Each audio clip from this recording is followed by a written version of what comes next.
This is The Gorge, it's a podcast where my friends and I get together and we gorge ourselves on what's happening in the world of video games and entertainment. The Gorge is brought to you by Patreon. That's patreon.com/thegorge, where for just $5 a month you gain access to not one but two entire podcasts. $5 gets you Takeout, a monthly commentary track where Ben and Saturn and Oates and myself decide we don't feel like playing something, so we watch something and talk over it instead. And $2 is the grab bag tier. It's everything else. Anything that is not Takeout goes in there. So for $2, you get an absolute mountain of additional content. Consider that. And then $10, you get exclusive pictures of my dogs on our Discord. So, you know. That's Patreon.com. Extremely good dogs. And they're they are high quality dog pictures of high quality dogs. Yeah. Mm-hmm. So that's patreon.com/thegorge. Thanks. We took a look at UFO 50 the other day, and that is a phenomenal game. You should really check that out. We were pleasantly surprised. Yes, it's extremely good. So, yeah, watch that. $2, people. You can't beat it. There's a ton of content in that $2 tier. So, yeah, you're welcome. This will be probably our only real episode for the month. Speaking of that Patreon content, I'm going to be releasing some of that for free for the rest of the month because I'm busy. Ben's leaving the country. Yeah. Forever. And thank God. One of us got out. And it's October, which is usually our time to do, our horror streams and whatnot and all that stuff. So we're going to try to cram as much as possible into these last remaining weeks before I leave the country. Forever. So instead of bothering trying to grab news articles and think about that, we're just going to give you some of our Patreon content for free and incentivize you to join the rest of it. That's right. You'll get to enjoy it. And if you want to have some spooky outings, well, who's not leaving the country is Sara or Oates or I, at least not unless we get shanghaied by Ben on his way to Japan. But we have been on Tuesdays or Wednesdays, depending on the week, I've been streaming a small horror thing. Yesterday, at time of recording, I streamed mouthwashing for the Discord. Fantastic game. And if you listen to this the day it goes up, or like shortly thereafter, before Wednesday the 9th, I will be streaming Anthology The Killer for the Discord on Wednesday the 9th. And we're also thinking of doing some spooky holiday movie group watch stuff on Sundays, and that's a surprise. Right. Yeah. So, if that sounds cool to you and you're not in the Discord, please come say hi. Please join the Discord. If you're part of the Patreon, you also get a cool little thing next to your name, which is nice. So yeah. And if you're a $10 patron, you need to be in the Discord to see the pictures of the dogs. That's if you're paying Ben and Sarah $10 a month and you're not in the Discord, you are leaving food on the table. Yeah. You're leaving dog food on the table. Every part of the buffalo. That's right. I'm gonna just say quickly, I ain't done shit. I got bad news. I got bad news last week. And it has made me not want to play anything except my comfort video games. So I haven't done anything except watch Saturn play mouthwashing and watch Deep Space Nine. Which, Oates isn't here, so I can't talk about it. And also, I don't want to spoil it for Saturn, but I do think we have to kill Rick Berman. Okay. Oh, I watched an episode of TNG where I wanted to kill Rick Berman. So which one was it? It was the one where those horrible agender people are trying to trans your cis. Yeah, I was like, you know what? I'm sure this was progressive in the 90s, but now it's uncomfortable. No, it's incredible. I literally started that episode, and it was about how Riker is like, but I want to fuck this agender asexual lady, and it's about how she wants to have a gender, and it's like, okay, I'm leaving. Okay, I couldn't abide by it. I seem to remember that episode has a thing where that was one of the episodes, speaking of fuck Rick Berman, that is an episode where the conception of it was significantly different. Yes. And was basically fucked by producers into being the episode that it is. I did watch that entire episode when I went through. It's really bad. It's really bad, yeah. I got about 5 minutes in. Yeah, I did read afterward that Jonathan Frakes was like, yeah, it should have been male presenting. Yeah, that's the thing. That's like, oh, so have you done the episode with Crusher and the Trill yet? The the people who have like worms in their stomachs. Yeah. Again, can't overstate this enough. But Gates McFadden also wanted it to work out between her and the lady Trill. Because, like, you know, they put the worm in a lady body instead. And she's suddenly like, no, it's too weird. And, like, Gates McFadden was like, no, I don't think it would be too weird. I think it should have been about how, like, their careers wouldn't make this work. It shouldn't have been a gender thing. It should have been, like, a lifestyle thing. And it's just like, we have to kill him. I'm sorry. I hate him. He's a war criminal. We have to put him in front of the Hague. I also, just as a like a side note in general, I am immediately like, I've gotten to the point where, like, if there's any kind of like romantic inclination with a character who's not on the main crew, I just immediately start checking out because, like, well, it's not going to work because it can't. Status quo. Yeah. Understandable. Have a nice day. Yeah. And it's just like, all I can say. And apparently this is a universally held thing, which makes me feel better.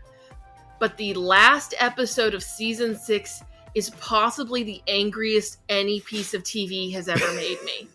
As somebody who really liked Game of Thrones and then really didn't like Game of Thrones, the end of season 6 of Deep Space Nine still made me, like, incandescently angry. Right? I'm very excited to see why. It fucking sucks. It happened for an extremely bullshit reason.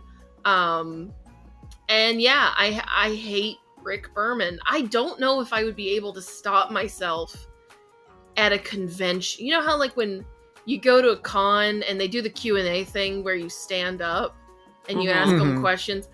I don't know if I would be able to, like, stop myself from, like, pretending to be a normal person in the crowd until the exact moment they picked me and I went, why do you hate women? Right? Like, I don't think I'd be able to stop myself. It's so, why do you hate women and gay people? Because, again, this is a thing that I've said before, but after a certain episode of Deep Space Nine, they make really damn sure to keep Garrick and Bashir off the same screen together. And it's just it's incredible to, like, watch it happen in real time, right? And just TNG and Voyager and Deep Space Nine, to me, are part of that like clade of shows where it's like, whenever it's good despite the best efforts of the person who is responsible for it, who wants to make it bad. The problem is that, like, the actors who are making the show are, like, way cooler than the guy who is, like, in charge of the show. Right. Yeah, it's like all the Hank and Connor scenes in in I was about to say that exact thing. Oh, it's so true. Yes, it's exactly like that. Especially just, like, because, like, you know, Garrick and Bashir's actors, Alexander Siddiq and Andrew Robinson, they were, like, playing it like a gay romance, like two people who are, like, flirting with each other, and, like, Andrew Robinson, who plays Garrick, like, conceptualized Garrick as that, right? As, like, a gay guy hitting on a younger, like, on, like, this hot twank doctor, right? Right. And, like, and then, like, you've got fucking, like, Odo and Quark being, like, the odd couple, just extremely married, but hate each other's guts, but they're still married. And they keep insisting on this interminable relationship between Odo and Kira. And I hate it. Even though, like, there's one episode where it's like, oh, this is cute. Everything afterwards, I'm like, I hate this. I hate this so much. I hate Rick Berman. That's that's all I really got, folks. I had a bad week. And then it got worse because of Rick Berman. So I hate it. But you should still watch Deep Space Nine. It's still, like, it's still the best one. Even despite everything. That's all I got. I guess I'll do... you go ahead. All right. My week didn't do everything I wanted to do. Mostly because cohost.org is officially dead, and I was mourning it. That's correct. I downloaded and did not yet play the Metaphor Refantasio prologue demo. I feel like I should. And ironically, it would have been for this episode. We're not going to do another episode before it comes out.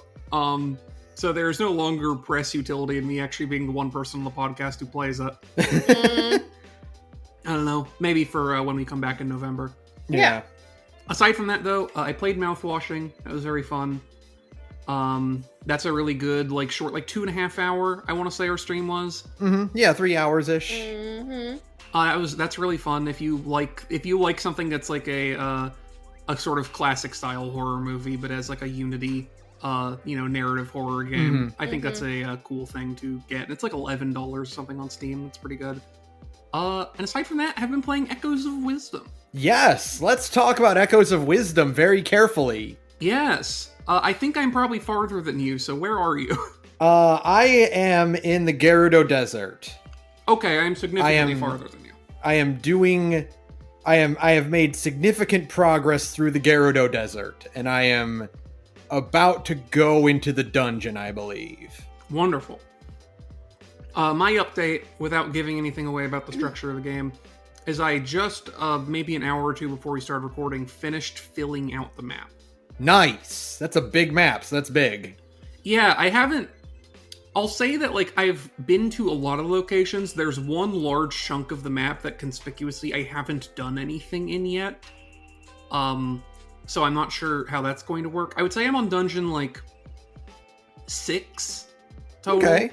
And it feels like this is going to be a game that has, like, 7 or 8. Okay, that makes sense. But it's good. They really just went like, hey, can we make Tears of the Kingdom, but like as a 2D Zelda with like really simplified, like those new mechanics and puzzles and stuff really simplified, and also like downplay normal combat and it be fun. And it's pretty good. It is good, yeah. It almost makes me wish that Tears of the Kingdom was this, where like it was just like, no, you play as Zelda and you have like tons of things that are like weird, wacky puzzle solving shit, but you do not actually have any direct combat ability. Yeah. I think that could be a lot of fun. I think so too. Yeah, I'm pleasantly surprised at considering one of my big criticisms with Breath of the Wild and Tears of the Kingdom was the slowdown you would go through trying to like just interact with the game's menuing and stuff, and like trying to actually take advantage of the combining mechanic. Like you had to swap through the entire fucking thing to find the things you want. You couldn't just like, for instance, you couldn't make bulk bomb arrows. Right. I'm pleasantly surprised at how much more efficient things are in Echoes of Wisdom. Yeah. Like it is still like one big menu for the things you want to create, but like it's organized in a way that makes sense. Yeah. It's like, here's your objects, here's your minions. And they're sorted by like cost too. So like sane. Yeah, like okay, this makes sense. Yeah. Yeah. Yeah, okay. And like there's things where it's like, oh, there's a version of like cooking, right? But it's like it's 2 items ever. And like you don't do a bunch of shit to do cooking. You like go to a guy and give him some rupees and then combine 2 items and you cook. Yeah, right? It's it's very simplified, but like it works with the scope of the game. It's not smoothies, it's not cooking, it's smoothies in this game. It's very cute. You go up to a little beetle type guy and you give him some fruit and he makes you a smoothie out of it. That's fun. That's cute. Oh, it's a Deku scrub.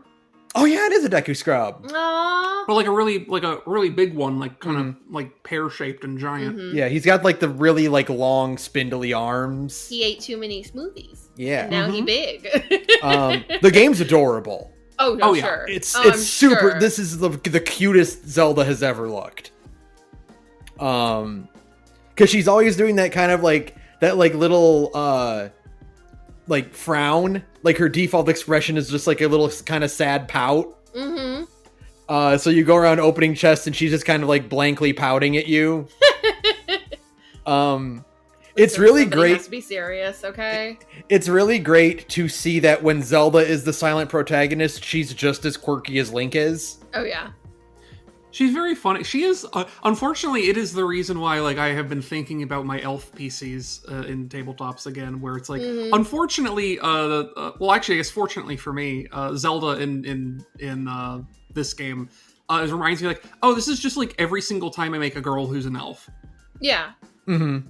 Just kind of like cute and quirky and grumpy. She's like kind of deadpan, kind of like not like hyper serious, but she's like just very straightforward. But also is just like completely like there's like a mini game. There's like there are mini game NPCs around like there are, and there some of them like the premise is like very outlandish, and like her response to this is like, yeah, I'm down. Yeah. Yeah, it sounds great. Yeah, just willing to go along with anything. Exactly. There are a lot of really there's two things that I like that are now Zelda things and not Breath of the Wild, Tears of the Kingdom things, which is side quest markers. Yes, are like that's just it's Tears of the Kingdom style where like you talk to someone and then like you see like the quest title pops up and it marks it on your map. Oh, good. Okay. And then the other thing is that Link's cloak, I guess, is just the Zelda thing now. Like, he's just going to have the cloak going forward. That's because cloaks are cool. They are cool. And it's also a really cool thing. That, like, they realize that, like, even though Link has his iconic color and Zelda has her iconic color, there isn't really an iconic color for Hyrule. And they went, you know what's cool? Putting some bright-ass blue shit on these characters. That's right. Good. Look, if we can't just make Hyrule Warriors scarf a thing, then I'll take the cloak too. The cloak's pretty good. Yeah. It is very good.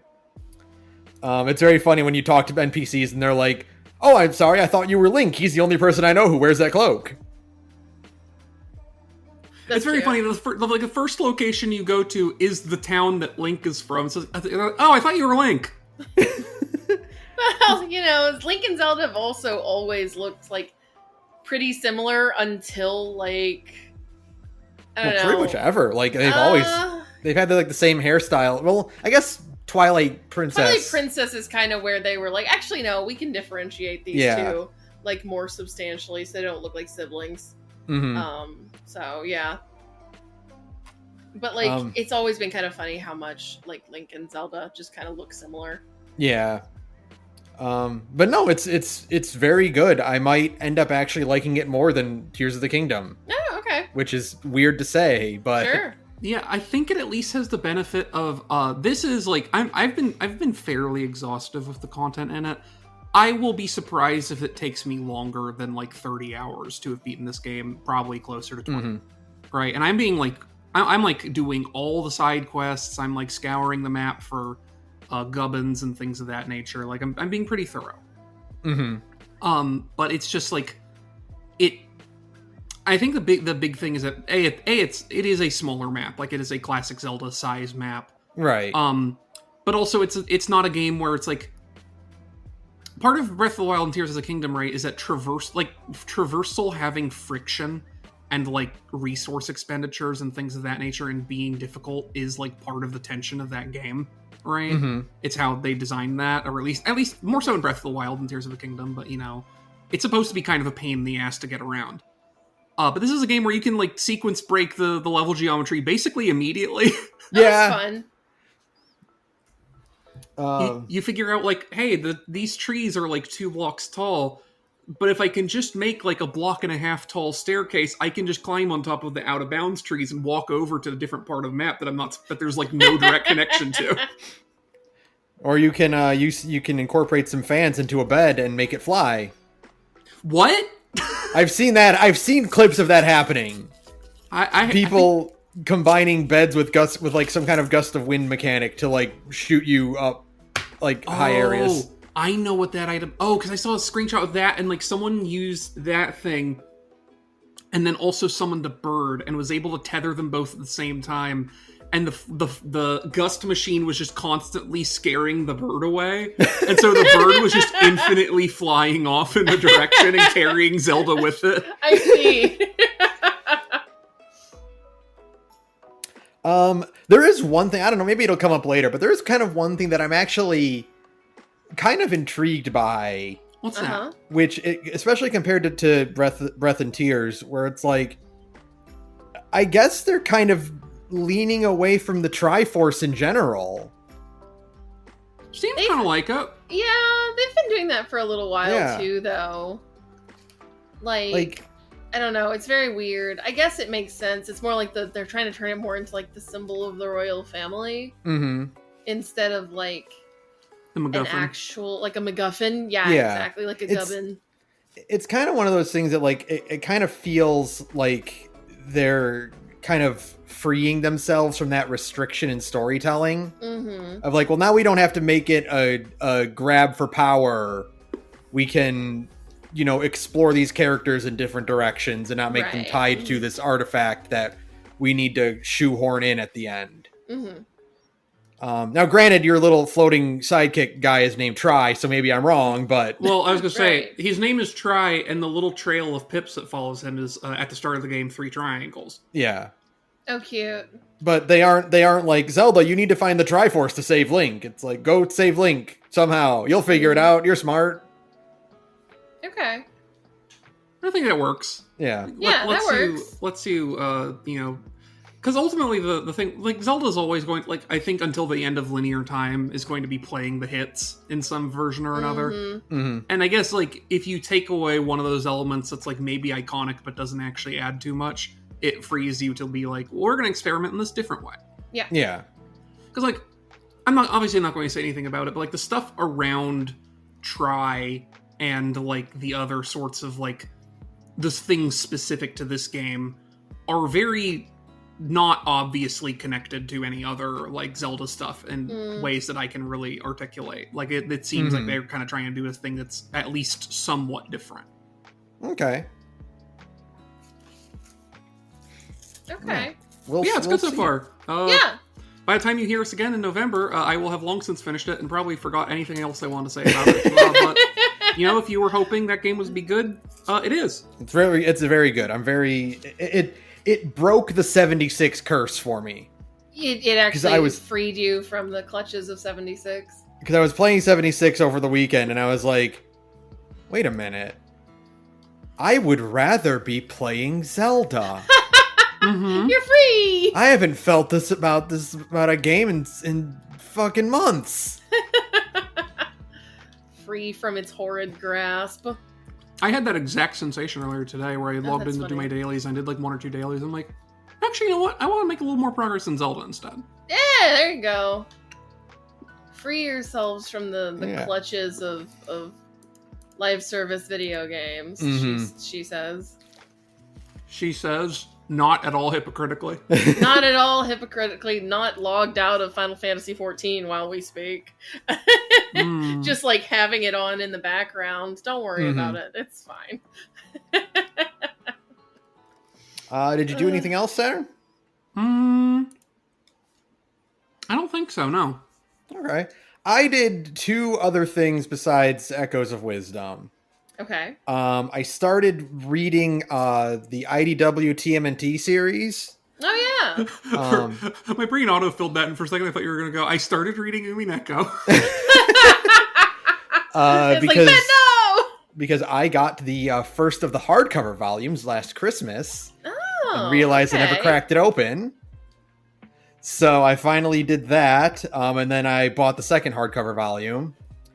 IDW makes some good fucking, like, hardcovers. Like, they did that for Transformers. Yes, they did. I wish I had bought more before they lost the license, because now, of course, they're going to cost, 11 zillion a volume. Yeah, but I own the first 2, and they're immaculate, right? If Skybound can get the license for the Marvel comics, please let them get the license for the IDW comics. Yes, please. They're nice because they will put everything in order.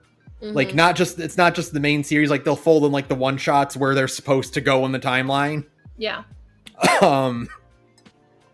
And it's very good. It's not as good as Northern Meets the Eye, of course, but no. It is very it's very interesting. They haven't done, like, a lot of, like, really unique approaches to TMNT, it feels like. Yeah. But it's a very rock solid foundation for Mhm. a TMNT comic. They're introducing characters and they're like, their interpretations of them, how they're adapting certain elements. They do a really cool thing for the first. It's written by Eastman. Like he's the the man author. himself. Yeah, Okay, like the man cool. himself is writing it. Yeah. And they do a cool thing for the first like couple issues where Raph is missing. Yeah. And so the turtles all wear red bandanas in his honor. Oh, that's cute. So they're And doing an OG Eastman thing. Yeah, and so they don't Yeah. get their colored bandanas until they find and reunite with Raph. Okay, that's fun. That's fun. Cute. They do a really cool thing. I wasn't really keen on it at first, but then I started to warm up to it, and I really like it. They do a cool thing with how the turtles work in general, which is that they are reincarnations of ancient samurai or ancient ninja. Like Hamato Yoshi was a ninja. A member of the Foot Clan along with Oroku Saki back in like ancient like Japan. Yeah. And he had 4 sons and they were killed by Oroku Saki and then through magic reincarnated as the turtles when they got hit with the ooze. Okay. So that's why they kind of have like this inherent ninja skill. Yeah. Okay. Because they're picking up the instincts from their past selves. Sure. Okay. Yeah. It's really cool. Like it's a cool blend of science and and magic. Like it's sci-fi and magic. Like it's what you would want, which is just the big fantasy kitchen sink of just like everything is in here. There's aliens, there's alternate dimensions, there's time travel, there's reincarnation, there's ghosts. It's all here. Oh, sure. Just throw it all in. Yeah. Mm-hmm. It's already Teenage Mutant Ninja Turtles. Like, what else are you gonna do to it? Yeah, exactly. You might exactly. As well. Just roll with it and have fun, right? Yeah, it's already just this big mess of things. You might as well just keep going with it. I think you could do an Into the Spider-Verse with the Teenage Mutant Ninja Turtles, where the gimmick is that each of the 4 of them has a different origin story. They did do that. Oh, it's what is it? It's called Turtles Forever. Okay. And it was a crossover of the original Eastman Laird comics, the 87 cartoon, and the 2003 cartoon. Oh, cute. Okay. It was a movie, like a TV movie that they aired. I love the idea of having one like I'm a reincarnated ninja, and one like I'm a boy who was turned into a turtle man, and one like I was a turtle who was turned into a man boy. Yeah. I do think it's very funny. Like I don't think there's any incarnation of TMNT where it is 4 human boys were turned into turtles. They should. Which is that seems like such a gimme, right? It does, but then you think about it, and you're like, that'd be fucked up, actually. But I mean, there's a lot of other fucked up stuff in TMNT, so like, how fucked up could it be, really? You know? You could do some. I think the thing is, you could do some X-Men level shit. Yeah. If it was, here's these 4 boys who were turned into turtles and now have to live in the sewer and fight crime in order to prove their value and like dignity as humans, despite now being turtle boys. Right. Yeah. Because like they already did that with Rise, with fucking Splinter, right? Yeah. Like, just go the last step and do it with everyone. I do know that in IDW at some point there is going to be an event that turns a lot of people into mutants. Okay. I know that they get human forms in IDW too, like way down the line, because I've seen it before. They're cute. They get like, well, that's in the Power Rangers crossover, and they're using hollow generators to be human so they can walk around like the old Transformers. The old Transformers. They're like, here's some cloaking devices so that you can walk around Angel Grove in this crossover with the Power Rangers. Yeah, okay. I see. But yeah, no, I'm gonna keep buying the volumes and fill up my collection, but I gotta be careful because my bookshelf is getting full. And I need to, and I don't think it's meant to hold that much weight. So I How gotta did Ben like. die? Well, I'm Too like, many Ninja Turtle comics. He And died- his bookshelf exploded fatally. he died as he lived, reading comics. I'm not afraid it's going to fall over and hurt me. I'm afraid I'm going to like walk in my office one day and one of the shelves is just going to collapse. Yeah. And then, I'm going to have a problem. As You're gonna long have as to it's deal with not that. visibly bowing, I think. Oh, it is. Oh, then yeah. But dude. I bought some metal shelf bracers, Mhm. and so I screwed those into the sides of it to kind of support it a little bit. But I'm still like, I should probably get another one. You should get another one, dude. If it's bowing Yeah. at all, then it's time. Something that's a bit more solid. Yeah. I have a similar thing right now where I'm like, I'm very happily, the final volume of Dungeon Meshi came out like a couple months ago, and I now have the entire run of Dungeon Meshi on my bookshelf. Mhm. But I have a problem where I do not have space on my bookshelf to buy any more issues of Chainsaw Man, which is an ongoing volume. Right? So I have up through like volume 15 or something like that, but then like, I know there's a couple more, it's got a couple more in there, whether it ends anytime soon or not, and I don't have anywhere to put them. Yeah, it's a problem. I might have to do some finagling. You're gonna have to do some reorganizing and getting another shelf, dude, or it's gonna become a much bigger problem when everything breaks. Indeed. Yeah. But yeah, no, I'm really really enjoying IDW. It's very funny because I like to voice cast in my head when I'm reading comics. Sure.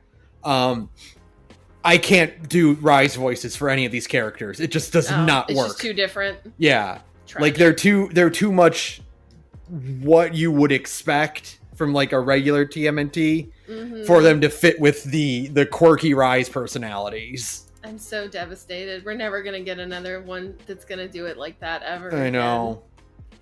Life is over. What's the point? Yeah.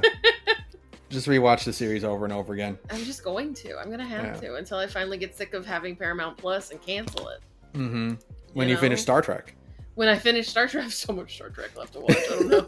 I don't know if I'm once gonna... you finally finish watching the good show, Deep Space Nine, you can watch the bad show that I like, Voyager. Yeah. And then I can be made extremely angry by Voyager too. Yeah. Hooray! And then you can maybe watch Lower Decks, which I hear is good. Everybody says that's good. I probably will watch it because it apparently has a lot of Deep Space Nine references. Mm-hmm. So I will do it just for that because I love my slop. Yeah. My expectation setter for Voyager is that it will piss you off the entire 7-season runtime. But it is, I think, I haven't seen Deep Space Nine, so I'm just making a gut judgment here. It is hard to imagine a Star Trek finale being better than Voyager's. Okay. Interesting. Voyager has my favorite finale of it, at least between it and TNG. I think Voyager's finale is my favorite by a mile. Okay. I'll keep that in mind. Yeah. It's worth the heartache and the headache and the suffering. Yeah. I'm still. Don't worry. I do still intend to watch Voyager. If I'm gonna ride the fucking Star Trek train, I'm gonna ride all of it. Right? Yeah. Like, there's no getting off this train we're on, says Barrett Wallace, and I'm firmly on it. You'll get to see very quickly how they spent the entire back half and the entire runtime, the entire back half of TNG and the entire runtime of Deep Space Nine, setting up the Maquis plotline for Voyager's premise explicitly, is why they did all that, only for it to basically immediately stop mattering at all. Yes, I've heard. Oh, yes, I have heard. They're just like, oh, it's hard. I don't wanna. And then they stop. It's like, what the fuck? Come on! You shits! Yeah, no, I've heard that one. It's a great TV show. It's really bad, but it's great. It's a good TV show. It's fine. The only other thing that I did that's worth noting is we went and saw Transformers 1. I was going to go see it, and then I had a bad night, so I haven't seen it yet. I know it's really good. Don't say anything. I want to talk about it. It's really fucking good. I know. However good you think, it's better. Yeah. I've heard. I'm so excited. That first trailer was insulting for how good this movie is. Yeah. It's a shame. Yeah. Yeah, no, I'm gonna go see it. I'm probably gonna try and see it this Friday. So I can actually talk about it because everybody says it's incredible. I'm really, really looking forward to it. I don't think it's doing very well, which sucks. Yeah. So if you and Oates go and see it by this weekend, we need to do a spoiler cast on it. Sure, I can do we that. need to. Sure, absolutely. I will make the time for that. Saturn, you need to go see it too. I'll consider it. Contemplate it. Ponder on it. But I will see it. I haven't done this yet because I realized since you said you don't want to talk too much about Transformers. Yes. And before we get into news, I haven't played this yet because this is the only episode we're doing this month. I want to take a time to mention the like studio. I guess it's like a Dojin circle that does Of the Devil, which is the cool ass lawyer game that Ben and I have played. It's very good. They put out their entry for Spooktober, which is called March in Line, and I wanted to mention it because even though I haven't read it yet, that shit's gonna be good.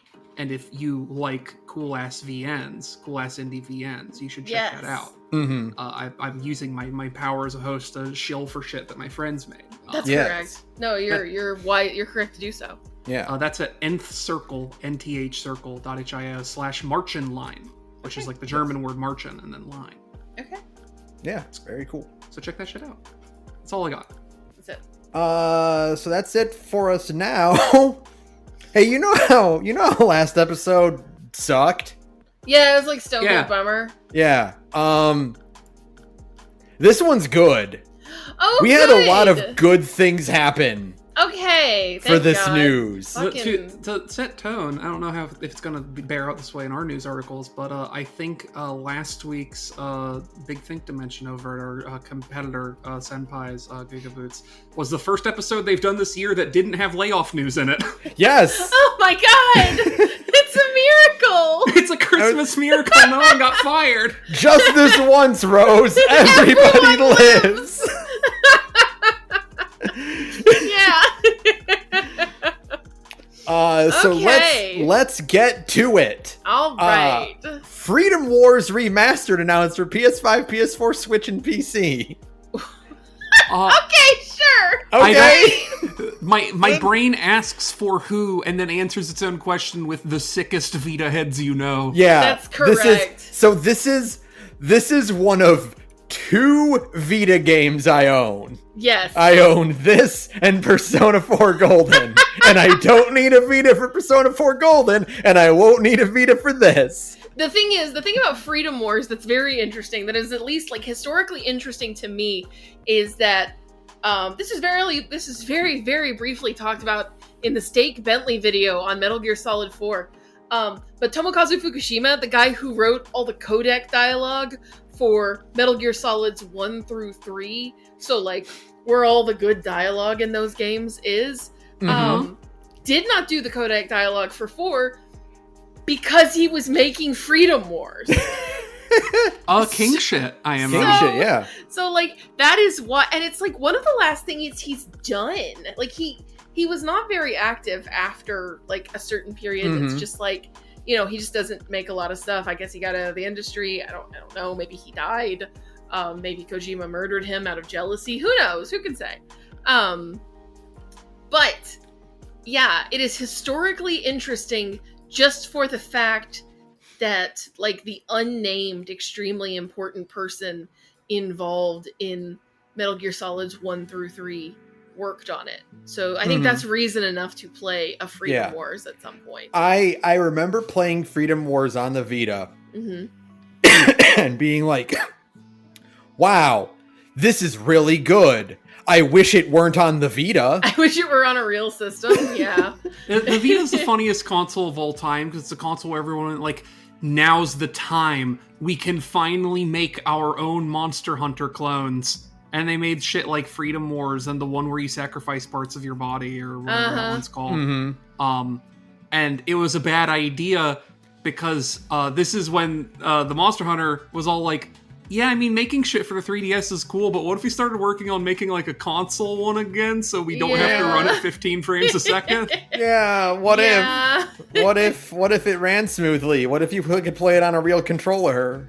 And then, like, also the Vita was always kind of doomed because Sony was so gun-shy about, like, giving the software out after the PSP, because the PSP was, like, a notorious piracy machine. It was extremely easy to pirate for, and so because of that, when the Vita came along, those cartridges are, like, proprietary, right? Like, you can't just use any USB stick on a Vita. You have to use, like, a Sony branded USB stick and stuff like that. So they were disproportionately expensive to develop for, considering, like, you know, the design ethos of console games, or like handheld games, excuse me, is that they should be cheaper to develop for. But Sony didn't get that memo. And so nobody would develop anything for the Vita. And so it was just kind of like sabotaged from the word go by, like, Sony's own hesitancy. So, yeah, very interesting. The Vita was cool. It deserved better. And Sony itself didn't even give it better. I remember when Persona 4 Golden came out, you were in town. Oh, yeah. We literally went and bought a Vita, like, just so we could hang out and play Persona 4 together. Yeah. It was like a one of the few weekends where Sarah had come up to visit me. And we had we went to GameStop and bought Vitas and then played Persona 4 Golden in silence. Yeah, it was great. It was the best hangout weekend of my life. Yeah. They call that parallel play, baby. And it was amazing. I remember being shocked at just, like, our audio was literally synced up. Oh, yeah. Like, we 100%. Were getting the same dialogue prompts at the same time. Yeah. Because at that point, we had also both played Persona 4 so many goddamn times that it was not an issue of, like, oh, what do I do? No, we knew what to do. That was a great weekend. That was one of the best weekends of my life. Yeah, it was fun. It was a great weekend. I loved that day. I'm very excited that 50% of my Vita library will now also be available on other platforms. Yeah. I own more fucking PS1 games, a console I don't own, than I do. Own them for the novelty of owning them? Well, PS3 plays PS1 games. Oh, sure. Okay, that's true. But I own more of that. I own more fucking Wii U games than Vita games. My Vita was for 3 games. Or actually, no. It's for Persona 4 the Golden. It's for something else, I forgot. Off the top of my head. It was for running Peace Walker at a stable frame rate, which you'll notice is a PSP game. And it was for, and I never made time for it, and I'm kicking myself for it constantly. It was for having the PSN store PS1 copy of Front Mission 3 on it, because you could play Front Mission 3 on it, and I never got around to it. Great. Amazing. And now I have to wait for them to remake Front Mission 3 for another couple of years before I can have a chance to finally play Front Mission 3. Next, I'm sorry Oates isn't here, but Like a Dragon, Pirate Yakuza in Hawaii revealed. This is so tragic. We were doing this without her. I know. I'm sorry, Oates, but... For the Goro Majima-ist video game ever made. I know! For the most Goro Majima game of all time. And she can't be here. This is so tragic. Chad. I mean, of course they're reusing Hawaii. What do you think? They're going to fucking design a whole new map and then not reuse it? They're going to be reusing Hawaii for the next 10 years. You know how, like, it takes games 7 years to come out now? And you know how there's been a Yakuza release every 2 years at minimum? Yeah. Hey, why do you think that is? Those two things are related. Why do you think they can do that? Why do you think they can just, like, keep putting out Yakuza games like every couple of years? I wonder why. Maybe because they don't have to fucking rebuild everything from scratch. It's like, damn, I remember in the PS3 era, it's like, damn, how's Ryoga Gotoku Studio, like, making, like, all these tie-in games? And, like, they made this Fist of the North Star game, and it's because you play a Fist of the North Star game, and that world map is just fucking Kamurocho again. It's just Kamurocho, but they changed the textures. Yeah. Oh, how did you make the Samurai game? It's Kamurocho, but now the buildings are made of wood. Yeah, that's it. People were freaking out when Yakuza 7 came out because it's like the first time they're like, well, no, it's not like it's not Kamurocho exactly. It's like a different area, so we have a slightly different world map that we haven't used before. It's like, that's insane. You've been using Kamurocho for the last 20 years, and then guess what, Saturn? Then you go back. At one point, you go back to Kamurocho. Listen, I respect it. That's just smart video game. It's smart. It's how games like these should be made. It's Absolutely. good asset use. I mean, fuck, Tears of the Kingdom was a great video game that came out this year, and or was it last year? Last year. Fuck, you know, time isn't real anymore. No, it's not. It's fine. But it came out last year, and it's like, yeah, that's using mostly the map from the game that came out 7 years beforehand. But that's fine. Yeah, that's okay. Cool. They got that game out in 7 years instead of 12. Right. It actually came out in our human lifetime. Imagine that. Yeah, crazy. It's crazy to think. What we know about this game so far is that Goro gets amnesia and winds up washing up on the shores of Hawaii. Sure. And decides to become a pirate. Because there's pirates in Hawaii. Yeah. Like pirates. Yeah. Like they have a boat and a pirate hat. And swords. I'm not going to dispute any of it. I say good for him. It is definitely the funniest imaginable thing that it's very, like, someone who's rating at RGG found out, like, oh yeah, no, there's still, like, modern day pirates, you know, and they went, like, great, so they're out there in Hawaii with their tricorn hats and their double-breasted coats, and they're like, that's not what I'm, like, too late, I'm already writing a script. Too late, the model is already made. That's right. Majima will have the ability to swap between his fighting styles, Mad Dog and Sea Dog. That's cute. For the first time ever, you can jump. Woohoo! Wow! And they're using this to turn Majima into Dante. Because he's just fucking doing air combos. I'm glad Majima finally learned how to do a vertical leap at the age of, like, 60. Well, what they don't tell you is that when you turn 60, you actually gain the ability to do a stinger. Mm-hmm, it's true. Yeah, it's just you have to overcome the multiple debuffs you've accrued over the last several decades to successfully perform it. Right, exactly. It's following up directly after Infinite Wealth, and which is good because it means that the plot will matter. Mm-hmm. It will mean something. And it's gonna have Samoa Joe in it. Good. Yeah. Good for that Samoa sounds great. Joe. No word on if it'll be dubbed, but considering every other game has been dubbed so far, like I'm sure it will be. Yeah. I'm really liking this turn that they're on of just stunt casting, like not really relevant anymore American stage personas for these set in Hawaii games. Yeah, I mean, take advantage of the fact that they're American. You can do it. You'll have customized ship battles. You'll be doing a lot of the mini games that Ichiban did in Hawaii. Sure. It's no word on if they'll have Sujimon, but that might just be an Ichiban thing. Yeah. I feel like Goro Majima would have a different weird game that he plays that's like less involved but still bizarre. Mm-hmm. Yeah. He's gonna do like a Monster Rancher ripoff.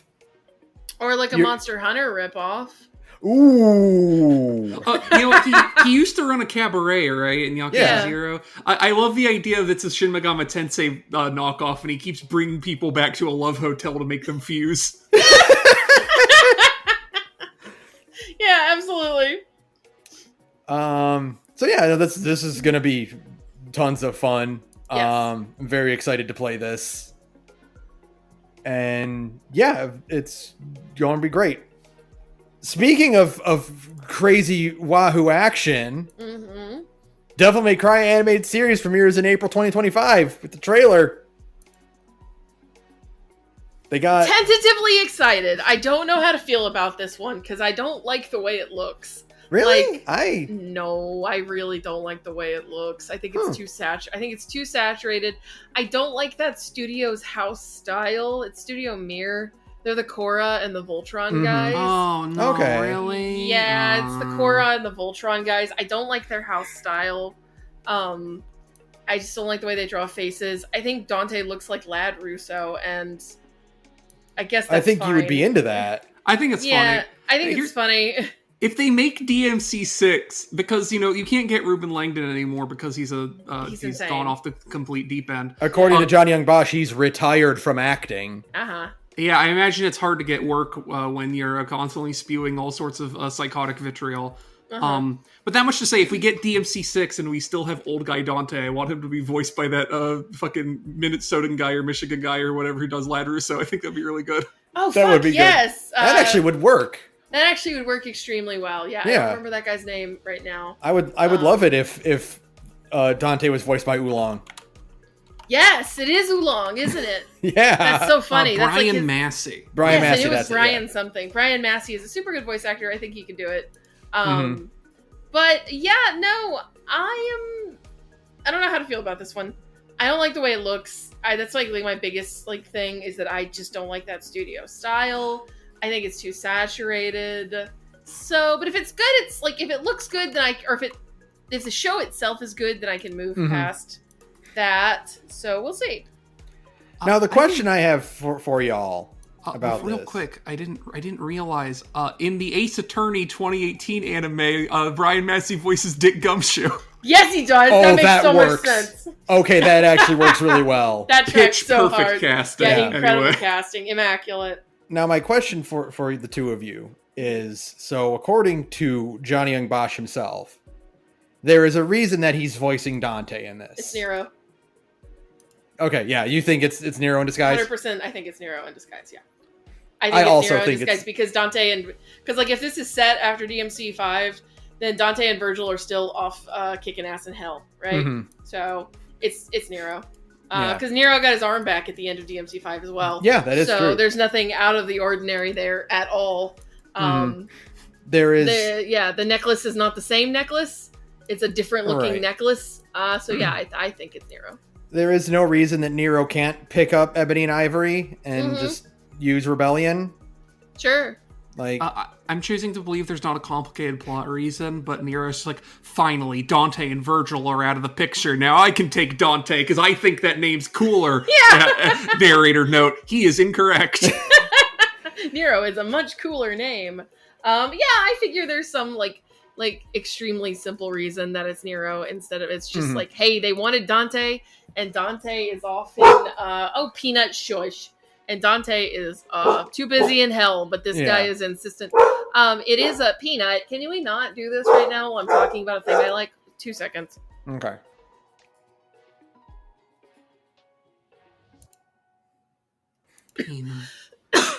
There we go. He had to get yelled at. Okay. But no, I do want to note that it does have a Devil May Cry 3 manga reference, which whips. Yeah. It's extremely unexpected to just show the bunny butler from the totally insane, like, bless you. Thank you. The DMC3 manga has like one of the most completely insane tones ever. That's partly because it has a really, really bad translation. The Tokyo Pop translation is really, really bad.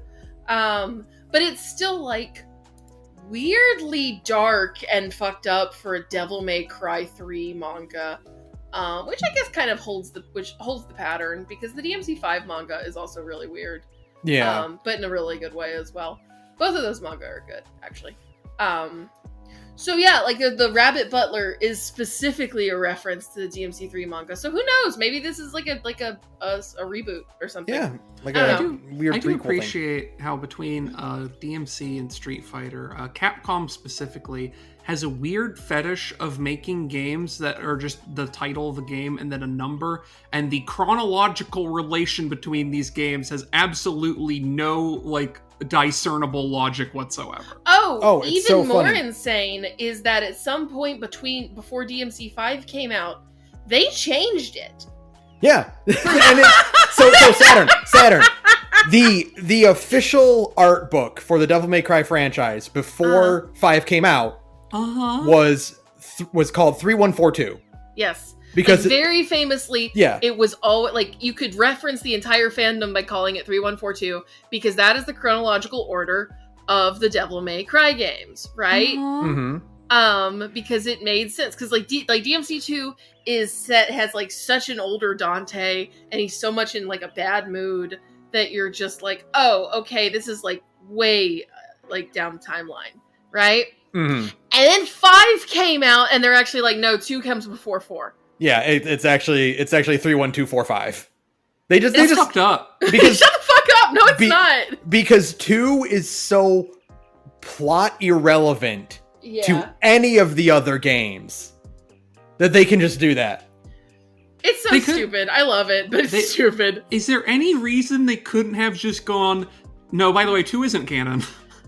Pride? I can only assume just pride that they don't want to admit that they made a bad video game. I see. So that's the only thing I can think of.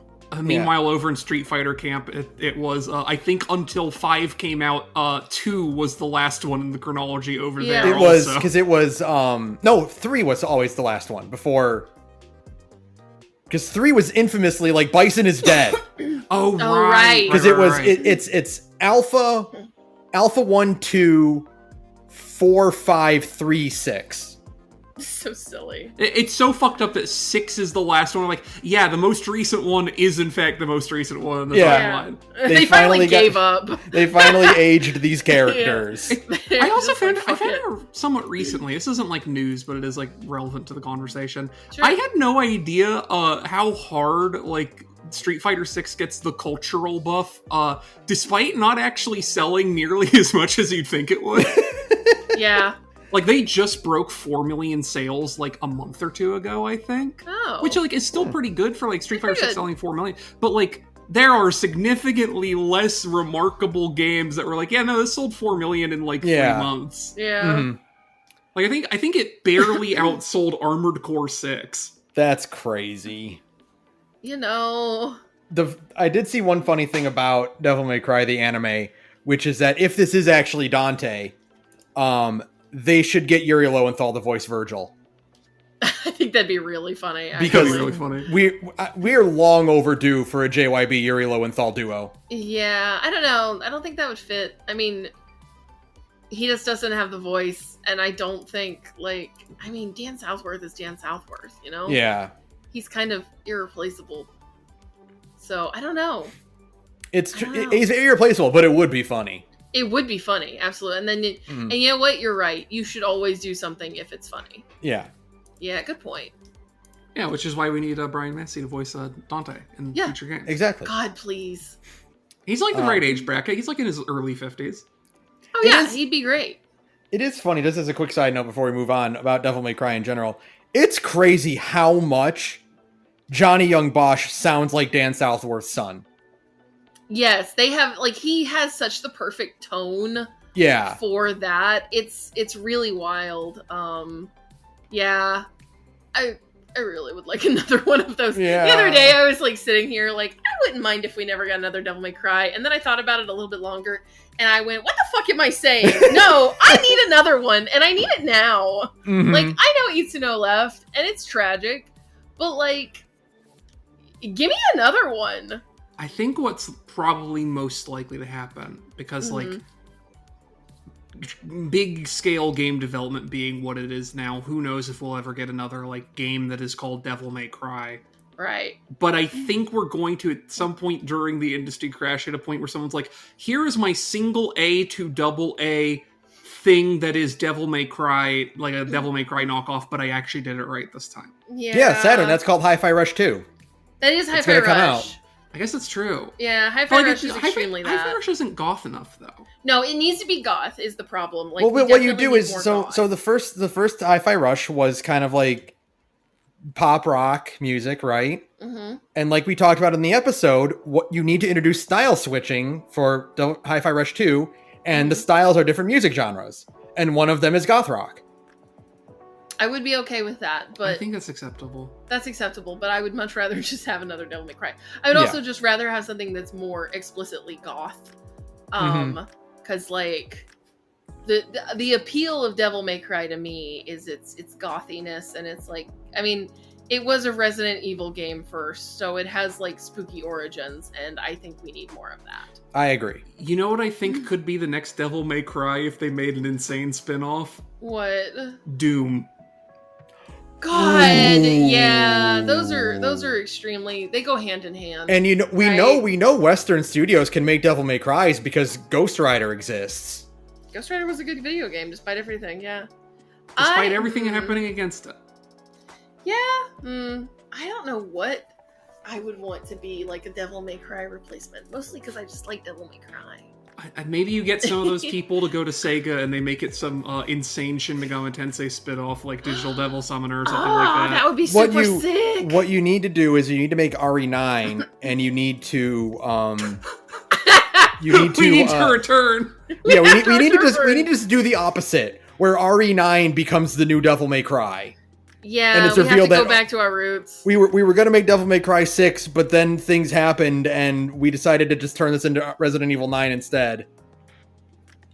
Yeah. Yeah, okay, that's fine. And I was like, yeah, we can tell all these zombies look like devils for some reason. They're weirdly not very zombie-ish at all. Is that a marionette? Don't worry about it. Don't worry about it. Shut up.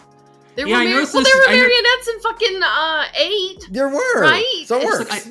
I noticed this Jill Valentine design. I noticed she has like an open white coat with straps. Like, so, you know, like, I get it, guys. She has 2 rocket launchers. I get it. Just make another Devil May Cry, please. I'm wilting without it. It's been so long. It's been 6 years. That's crazy. Time's fake. Time's fake. And it's been 6 years since the last Devil May Cry game. We are getting dangerously close to the time gap that existed between 4 and 5. Like, I think that time gap was like 10 years. Wait, I have to see something. I think less than 10 years. DMC4 release date. DMC4, you fuck. Now remember, the DMC came out in between those games. 2008. Okay, so 2008, and then DMC... The 10 years, yeah. Okay, yeah. 10 years between 4 and 5. Yeah, okay. Crazy. So we're still, we still have time, but like, I don't want to wait another 10 years for another Devil May Cry. No, we have to wait for. I think it will happen whenever the industry contracts a bit and we have more. Because I think what's happening is like, especially for Japanese studios, right? We're having a lot of like, well, we're used to making AA projects, but AAA and quote unquote quadruple A are like where the shareholders want. And I think once the industry contracts, the Japanese companies are still like, no, we're still making AA. Yeah. I think there's going to be room in AA for like we spent 2 years making a Devil May Cry game. It's done. Yeah. Go buy it. Yeah. And we're not going to put any DLCs on it or whatever. We're going to go make another game after that. No, they're just gonna do the thing they always do, which is that they're going to make virtual DLC, like always. Yeah. That's the only thing they ever do. They're like, we don't do any other DLC, but you do get Virgil. You got to pay extra though. And I'm always like, okay, here's my money. I'm stupid. Poor Virgil, always a downloadable and never content. Yeah. Oh, God. All right, Raise your son, Virgil. Virgil? No, that's too late. His son's already an adult. We are long past that, dude. All right, next. Who is Wazzler, and why is the FGC terrified by him? I know this story. This story is great. So, Justin Wong. So here's I don't really remember my nightmares very often. Yeah. But I remember one that I had where we lived in a world that was basically normal, except there was this sort of like unkillable giant creature, like almost like a skeletal creature that was like, 100, like 100 meters tall. Uh-huh. And it would just march through cities, and if anyone touched it, they would die. Yeah. Uh-huh. Okay, and it's just this thing that like we developed a system to keep track of it so that people could evacuate if it was approaching or whatnot, but it just like wandered around and just like was a thing that we had to contend with. Right? Sure. Justin Wong picked up the Capcom fighting game collection. Uh-huh. The Marvel vs. Capcom fighting collection. And is just joining random matches with new players and wrecking their shit. You aren't safe. Nobody is safe from Justin Wong. That's so funny. The odds of you fighting Justin Wong just playing casual matches of MVC2 are low, but they're not zero. And, like, he will destroy you. Yeah, that's the thing. He's fucking Justin Wong. He's gonna win. If you are listening to this... If you are listening to this podcast, I regret to inform you, you are not good enough at Street Fighter to beat Justin Wong. It doesn't even matter which Street Fighter it is. You're not good enough at any of them. I'm sorry. Like, I love that it's the Wazzler. Like, you have to live in fear of the fucking Wazzler. Sounds like a Batman villain from the 90s that did not work. that they scrapped real fast. Yeah. Oh man. Very funny event to have happen. Just the idea of just literally Justin Wong being an actual raid boss.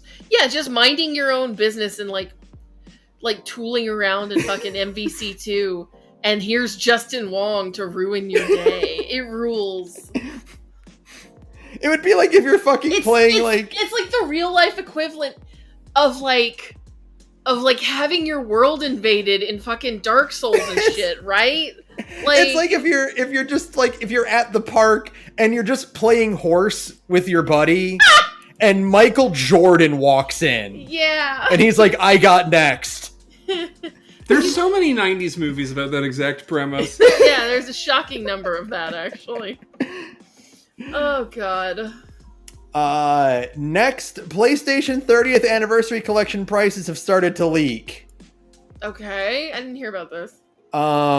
They put out that bundle of the PS1 themed PS5 Pro bundle. Yeah. Yes, that happened a couple that's days ago. What this is about. Okay. That controller looks really fucking cool. If I were more of a fool, I would buy that PS5 Pro that looks like a PS1, but I'm not a fool. And the thing is, even if you were a fool, you would have had to queue into that page really early because they were like, we're only making 12,000 of these. Yeah. And scalpers snag them shits up real fast. Oh, for sure.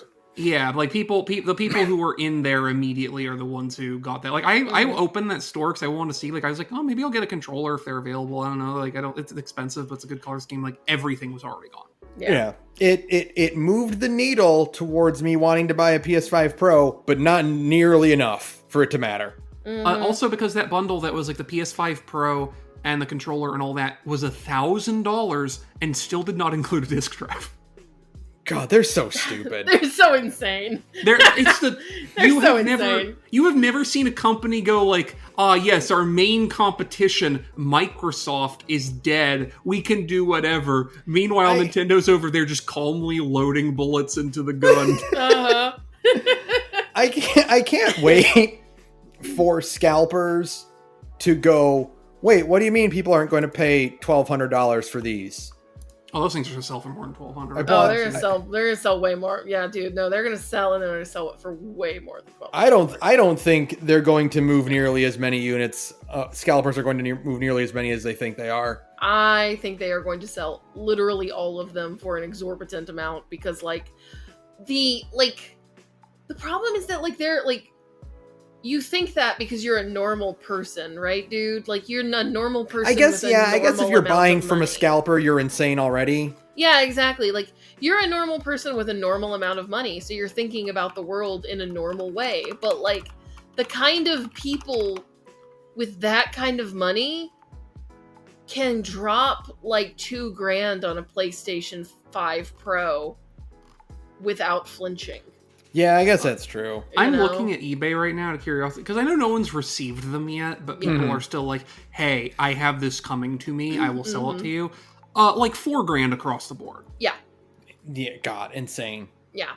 So, yeah, I mean, I think every single one of those is going to sell because of the extremely limited availability, right? Like, I think if you're having one just to own it and play it, honestly, you're kind of a fool. If I had managed to get one, I too would be putting it on eBay for $4,000. You would be selling it back. Yeah, I would put it on eBay for $4,000. Yeah. Because I'm like, I need a new car. And that's a down payment and then some, right? Yeah, no, because like rich people this is the thing we talk about a lot on this podcast, but like rich people live in a totally different universe than the rest of us. And there's a lot more rich people willing to spend their money on really stupid shit than you realize. Mm-hmm. You know? If I was rich, it would be so over for everyone. Oh God. I would waste my money on the dumbest shit imaginable. You have no idea. I'd be the only person who owned a life-size Sulfo statue. And I'd have spent like $12,000 to make it real. Yeah, exactly. And I'd attach it to one of those Bellabots that also cost like $12,000 and it'd scoot around. I was literally about to say, you would spend $12,000 on a Bellabot to convert it into a PC that you would then name Pippa. I know. Yes. Yeah. I would literally, if I won the lottery, that is purchase one, I will spend $20,000 to make that happen. And I will carry that computer case with me for the rest of my human lifetime. It'll fun. And don't worry, it's got wheels. It can follow you. Yeah, I can attach a little battery pack to it and take it on walks. You can stroll it around the neighborhood the way that people like stroll. You know how like people like sneakily pilot their R2-D2 like models around conventions? Like that. You can just walk it around town and be like, this is my friend. Yeah, and in case anyone gets any ideas, I can like attach a robot-powered gun to it for like another $10,000. Yeah, I'm that rich. If you get too close to my robot, it will just whip out a Glock and ventilate you. Yeah, exactly. I'm in a deep amount of shit with with the city I live in, by the way, for the amount of people I've killed. But they just keep approaching my Pippa computer. It's fine. It's on them. Your Pippa-puter. Yeah, your Pippa-puter. That's good. Next, Legend of Zelda Echoes of Wisdom started out as a dungeon creator game. I still think they should make that. I think they should still make it. I think they made the right move pivoting.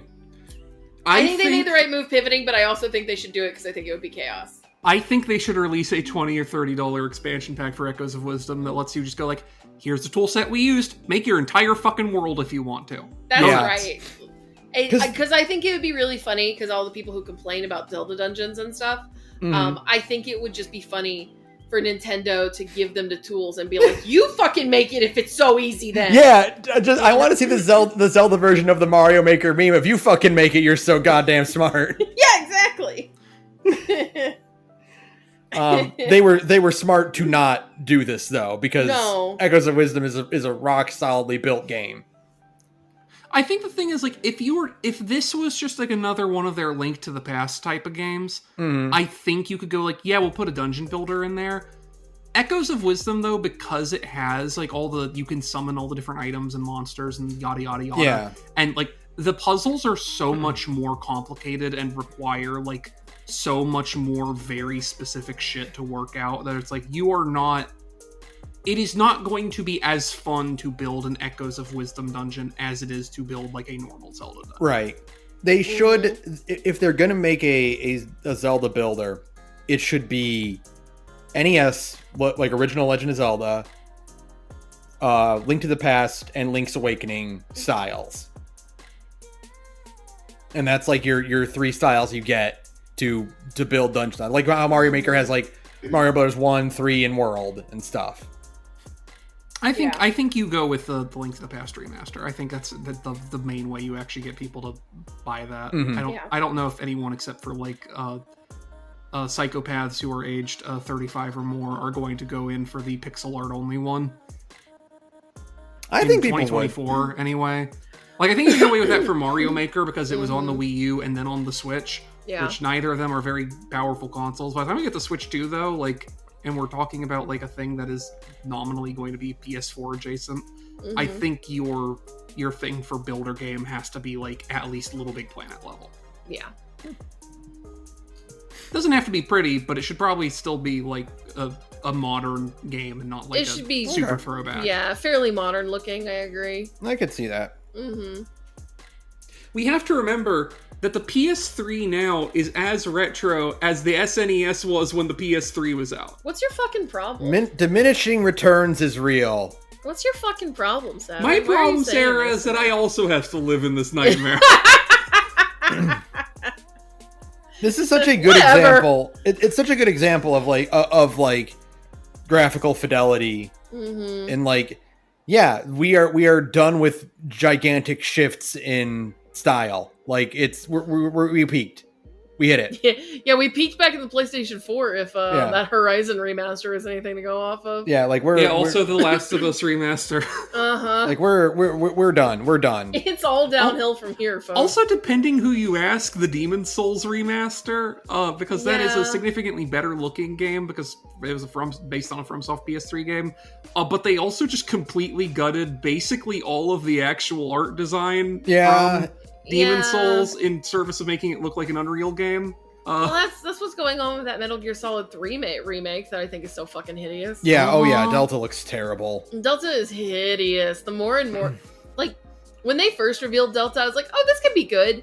And the more and more they show of Delta, I'm just like, this is an abomination and needs to be destroyed. Like, it looks bad. I just think it's so ugly. Seeing those cutscenes, like, people are right. It doesn't look like it looks like bad ADR. It does look like bad ADR. It looks like bad ADR, and it looks like somebody who is like, I remade Metal Gear Solid 3 in UE5 for like a YouTube video. Konami, hire this man. Yeah, and it's like, if it was a YouTube, you'd be like, oh, this is really impressive, but it's in a video game where it all looks so like weightless and ugly and fake, right? It's so bad. No. It's definitely worrying that the defining, like, you know, a 7th gen game, right, is like a kind of bad, ill-considered first or third person shooter with bad loading times and drab graphic design, whatever. An 8th gen game is a needlessly over large open world game, right? Kind of alarming that the trend for 9th gen is remasters of games that no one wanted and also looks worse than the original looks game. Significantly worse, yeah. We just keep getting it. It's just... It's 7th so gen bad. 2! Yeah, pretty much! Oh, God. Speaking of remasters... Oh, no. After Dead Rising, Capcom asks players if they want more deluxe remasters. I heard the Dead Rising one is actually pretty good. I've heard that one is good. And look, the list includes Lost Planet, Devil May Cry, Power Stone, Resident Evil, Onimusha, Darkstalkers, and Okami. I want all of those. Please rescue Okami. Please remaster Onimusha, but do it as a collaboration with Type Moon, and then put, instead of the final boss being Demon Nobunaga, it's just Demon King Nabu. Listen. If they're not gonna resurrect Devil May Cry, resurrect Onimusha, because that's also horror goth action. Yeah, I definitely think Onimusha deserves it really badly. And like, you can remaster Okami. I think you should. It would take no work at all because you basically don't actually need to retexture it. No, you don't. You shouldn't. You just make some nicer looking Sumi-E shaders than you could back in the PS2 era, and like you put in widescreen. Yeah. Well, I think widescreen already exists because there's the HD port. Oh, there is. Oh, yeah, that's right. Like, that's already there, but like you actually do a full remake and just go, yeah, we made the Sumi-E shaders look like cooler because we have technology and we can do like really CPU intensive rendering pipelines now. So we just made it look super good. But otherwise, like, it's still basically the same textures, just kind of upscaled. And like, we didn't change the game because the game's perfect. Yeah. Right. You know what? Since Okami was on this list and we talked about it last episode, would it be better or worse if they remastered God Hand and made it look worse? I think you should make the God Hand remaster look like shit. I don't know how you could make it look worse is the only problem. Sarah, what if God Hand got the Delta treatment? Would that be better or worse? I think here's the thing. I think God Hand looking like an asset flipped Unreal 5 game would actually work really well with that game's feeling. That game has the vibe of like the best. You ever see like a good, like somebody who's made an asset flip, but like the bones of the game itself are good. Mm-hmm. Like, they have cool ideas, but they Like, don't know how to make graphics, so they did an asset flip. Oh, right? Sarah, you mean Barkley shut up and jam Gaiden? Yeah, exactly.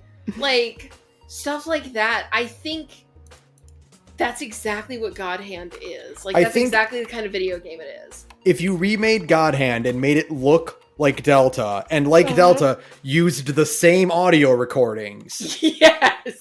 Oh, yeah, with that insane... Like, that game's audio already is fucking terrible. Yeah, no, I think it should still sound like that, like it was recorded on a tin can.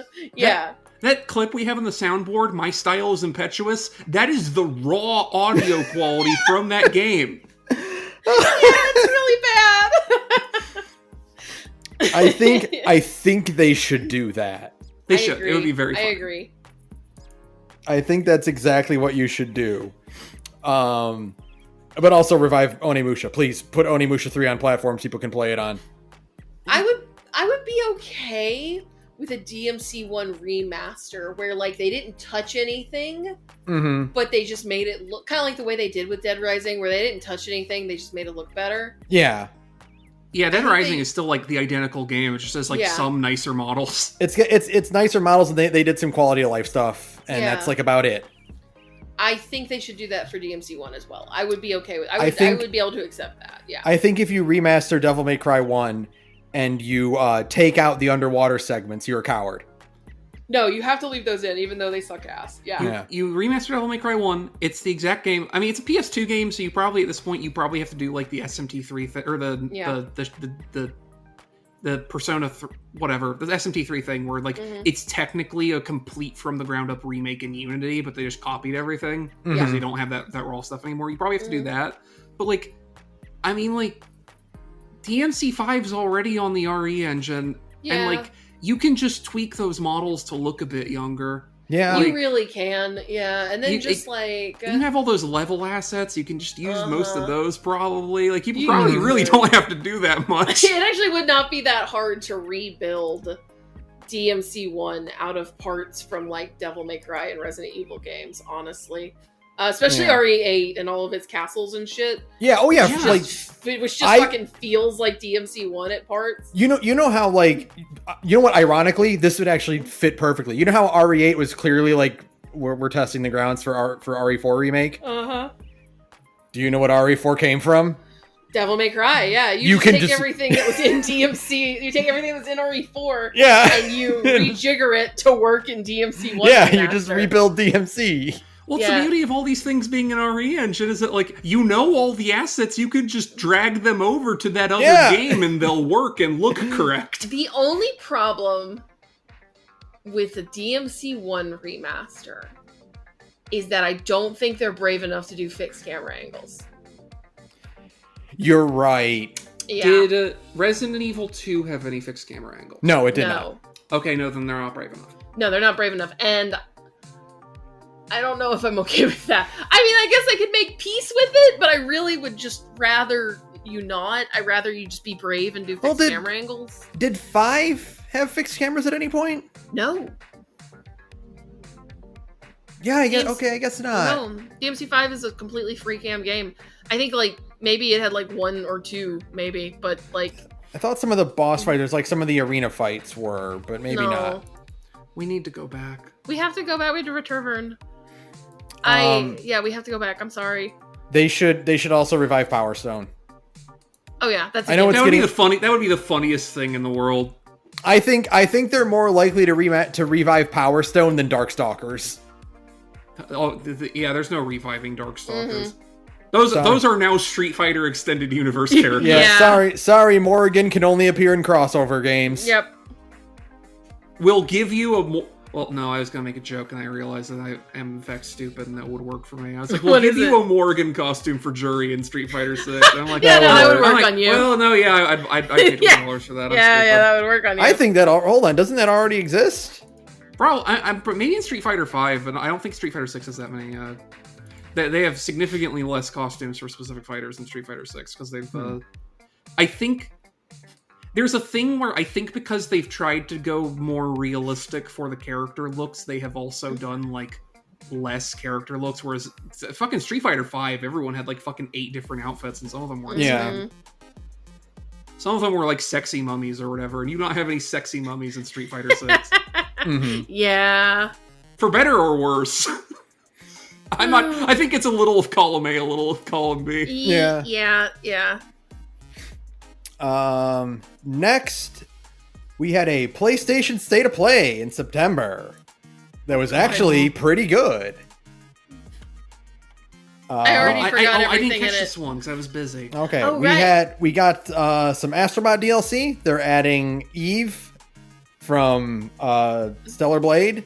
Oh yeah. And Helldivers guy. Helldivers man. We saw the Midnight Walk, which is the first-person claymation game. Yes, that looked really good. Yeah, it's gonna be it's on VR and PS5, so we're actually gonna get to play it. So that's nice. We saw Hell Is Us, which is their new Souls-like.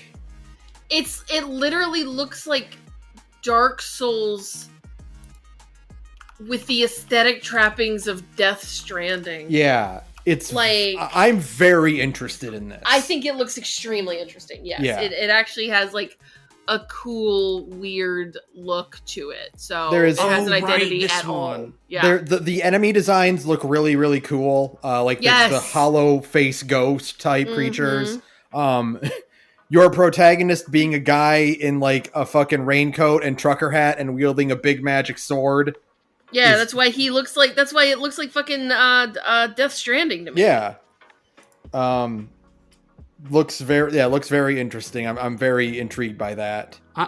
I know that some people complain about the subsumption of all action games as being Dark Souls-likes, and I do understand this. But as someone who really likes a Dark Souls game, I'm always excited to see more of these and hope that they are actually good. The thing is about the Souls games, it's a surprisingly hard act to follow. Yeah. It's actually really hard to make a good Souls game. Like Lies of P is that has people like that one and it has good, but it's one of those things where it's like it has really good boss fights. But if you like the part of Souls games where you have like an explorable environment that has like a rich storytelling and like interesting like traversal, there's nothing really on that front. Yeah, it's mostly just good boss fights, which is hard to do. It's probably the hardest part to do. But like so far, there hasn't been a great like. We're knocking out the king competitor yet, and I really hope there is going to be one. No, that's not true. Another Crab's Treasure. Yes. That one. I've heard good things though. Everybody says that game is amazing. Yeah, people are saying that's really good. They put out an extended gameplay video 2 days ago for Hell Is Us. Oh, I hadn't even watched it 15 minutes yet. of gameplay with game dev, talking over it. Sure. This is a Souls game. It's like watching the actual footage, like it's a Souls. Okay. There you go.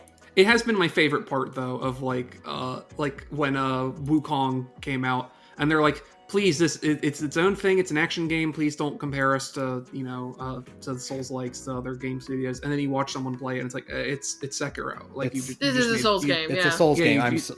You kill enemies for souls. You have an Estus flask. You have the exact like Sekiro modality of combat. Just it's Sekiro. You don't have to be ashamed of that. Sekiro's good. Like hey Dev, I want you to lock onto an enemy and then walk around them. Yeah, it's a Souls game.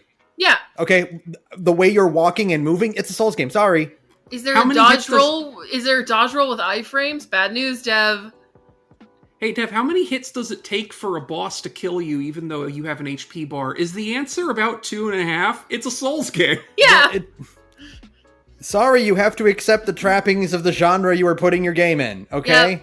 Yeah, you didn't, like, you could have just, if Black Myth Wukong was, like, a Devil May Cry game, I'd be like, oh, hell yeah, it's a Devil May Cry game. I'd be way more interested in that game if it was a Devil May Cry. And, like, currently, it's like, yeah, it's a Sekiro game. I don't think it's bad. I like a Sekiro game. However, it's very funny. They're like, please don't call us a Sekiro game. We're not a Sekiro game. Well, then you shouldn't have made a Sekiro game. Why are you lying? Yeah. What? No. My ground beef on a corn tortilla with shredded cheese is not Mexican food. Yeah, it is. But is it not though? It's my corn sandwich. It's my cornbread sandwich, okay? It's just No. You made a taco. It's okay. Yeah. Don't be ashamed of it. Just own it. You Yeah. got a taco. Tacos is good. And you know what? If you make a good taco, that's cool. But you can't be like, it's not a taco. It's just a thing that looks kind of like one. But also it doesn't really look like one. It's its own thing. And like you look at it, it's a fucking taco. Like, come on, guys. Come on. We know what I've seen a taco. You will sell your food to people who like tacos if you advertise it as a taco. Yeah. There you go. Pal World got a new DLC despite, being in the process of being sued by Nintendo. Very funny. Like I said during the stream, like, I don't think Nintendo should be able to sue people for this. But I also think if you're trying to hide the fact that these are clearly Pokemon ripoffs, you're an idiot. Well, that's the thing, though, is that they're not suing for the art. They're suing for a patent. Like, this is a patent infringement, which means that it probably has to do with, like, the thing that specifically people are theorizing, because I don't think any of the details are public yet, is that it has to do with the capture things for that having, like, I believe it's either that the things are very just Pokeball adjacent, like, directly, like, using the same proportions and whatever, or it's that their catch rate formulas are literally lifted. The problem is that if that is the case,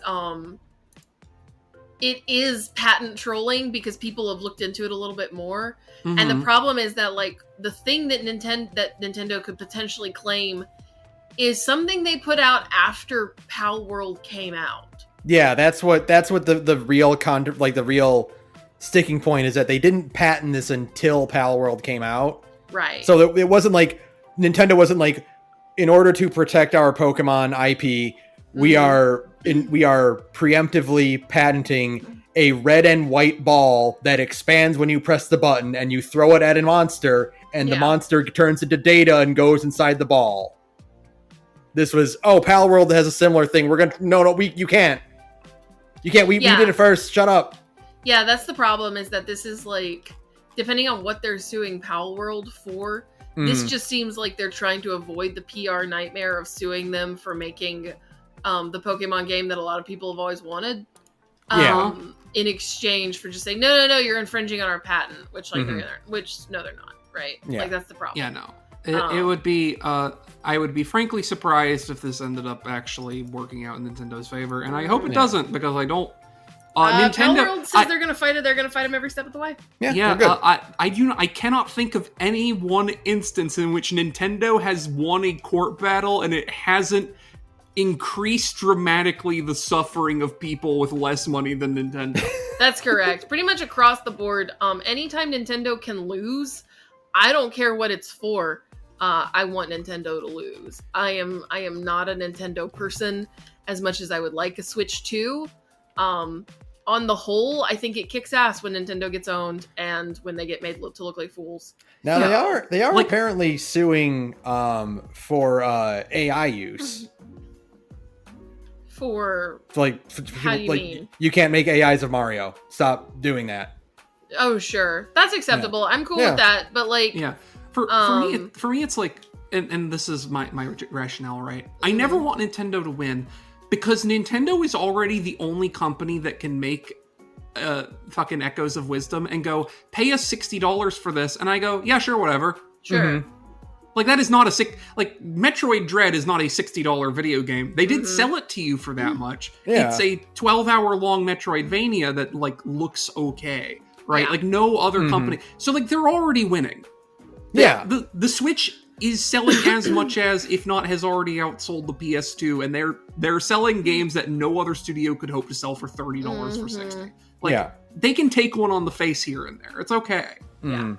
And I would prefer that they did. So, I'm glad that the Pal World devs are basically fighting them tooth and nail. Lunar Remastered Collection is coming. Fuck yes. Yes. Lunar fucking kicks ass. Please play it. It's so good. 1 and 2 are such good fucking video games. I'm really excited for Lunar Remaster. It just looks like they're just straight porting the PS1 games. But they're doing the depth of field thing where, like, there's a little bit of whatever the fuck that's called. I don't even remember. I think it looks great. I'm staying winning between this and Suikoden. Yeah. Yeah. Well, So- like I always say, they're running out of games for it to not be Chrono Trigger. Yeah. They're one of these days they're gonna make that HD2D Chrono Trigger and it's all gonna be over. They're gonna give voice acting Chrono Trigger, and I'm literally just going to like weep openly on stream. Yeah, that's okay. I'm not personally waiting for Chrono Trigger, but I am going to tell you now here, in case this happens at some point in the next month. I don't know why it would. It's over if they ever announce any kind of HD remake of Xenogears. Yeah, God. that one's also one of those like. Fuck, it's please. over. You will sell we remade Xenogears. It's going to be a launch title for Switch 2. You will sell 100 million Switch 2. Yep. I will be the one who bought all of them. The Sony and Microsoft buildings will just collapse in on each other. Yeah, exactly. Herman Holst will commit suicide on live television. He will Bud Dwyer for having steered the company so wrong. It'll literally just be the Simpsons bit where Duff Beer shuts down and the guy's like, well, that's the end of me. Yeah. Yeah. Sonic the Hedgehog 3 movie pack is coming to Sonic Cross Shadows Generations. Yeah, sure, whatever. Sure. Keanu Reeves is just going to be Shadow in this DLC pack. Sure, cool. I'm glad that Keanu's getting to the point in his career where he's like, yeah, fuck it, whatever. Yeah, I love that. He's getting too old to do action movies, and he likes doing fun things. I just had a thought. Mm-hmm. What if they put him in the next Yakuza game? Oh, they should. I really would love that. He's not nearly as like culturally aged out as Samoa Joe or to a lesser extent Danny Trejo. However, I want to see Kazuma Kiryu fight Keanu Reeves. Yeah. God, they should. He should just become a Sega guy and just do a bunch. Keanu Reeves has the aura even now of a Yakuza quest-giving NPC. He does. You know? Yeah, like, and that's just the kind of guy he is. He is a quarter Hawaiian, isn't he? Yeah, I think so. Yeah. Yeah, you just put him in Hawaii. Yeah, Do it. He can please. be there. Just stick him in there. It's fine. I looked up Keanu Reeves real quick to see how old he was. I love that the Google page for him says upcoming movies: Sonic the Hedgehog 3, Ballerina. So funny. The funniest guy ever. So it's a shame that those movies are really bad, but it's fine. Who cares? He's like, what, 60 something? He's 60. Oh, 60 flat. Good for him. Looks great for 60. Looks great. TMNT Shredder's Revenge is putting Mona Lisa and Mondo Gecko into the game. Cute. It was free. It's out now. I saw they had tons of Skullgirls-esque reference color schemes, which was very funny to me. Mona Lisa looks like a lot of fun. I need to play this game. This game looks so good. What else? Alan Wake 2, The Lake House is coming in October. Excited. It needs to come out before you leave. Or I'm gonna cry. I really, really hope it manages to sneak in before I leave, because we need to stream that. I need it so bad. I will wait, but I don't wanna.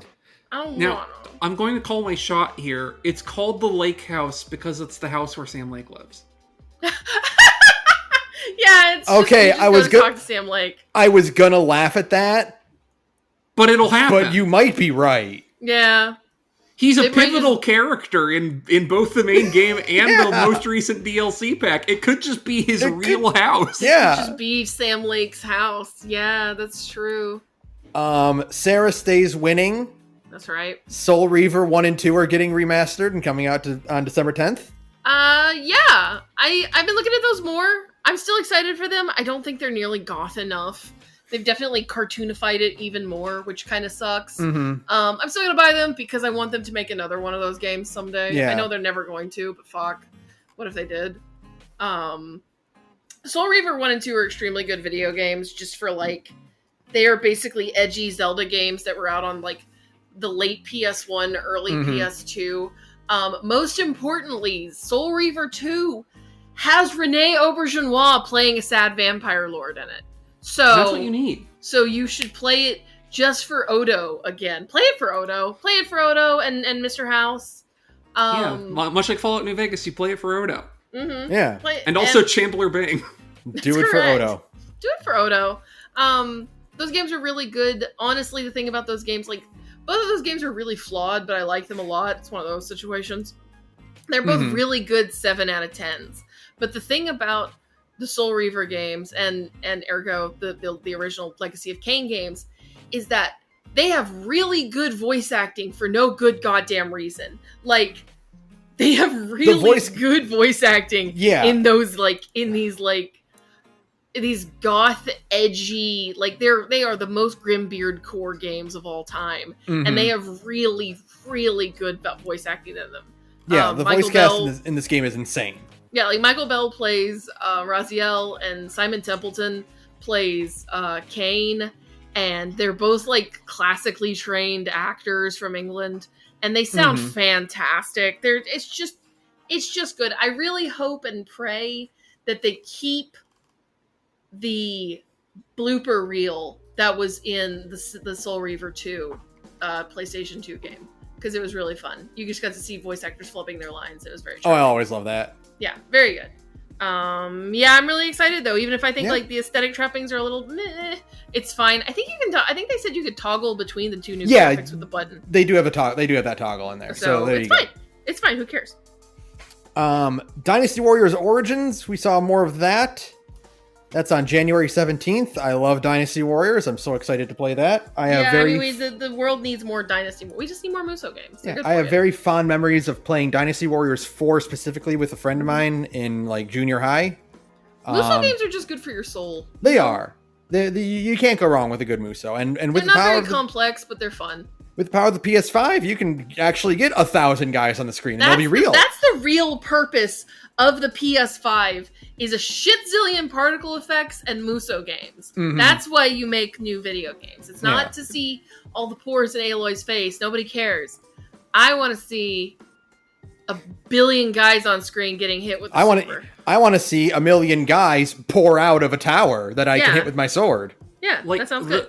PS5 hardware needs to be for two things. It needs to be for a real Muso game. Sorry, Fate Samurai Remnant, I do love you, but you are an RPG that is a Muso and not like a Muso game. Right. And it needs to be for the return of Serious Sam. Yes! Correct. God, yes, correct. God, you're so smart.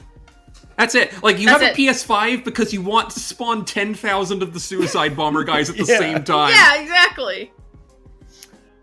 We saw more Monster Hunter Wilds. I really hope this doesn't turn me into a Monster Hunter guy. There's a huge chance it turns me into a Monster Hunter person.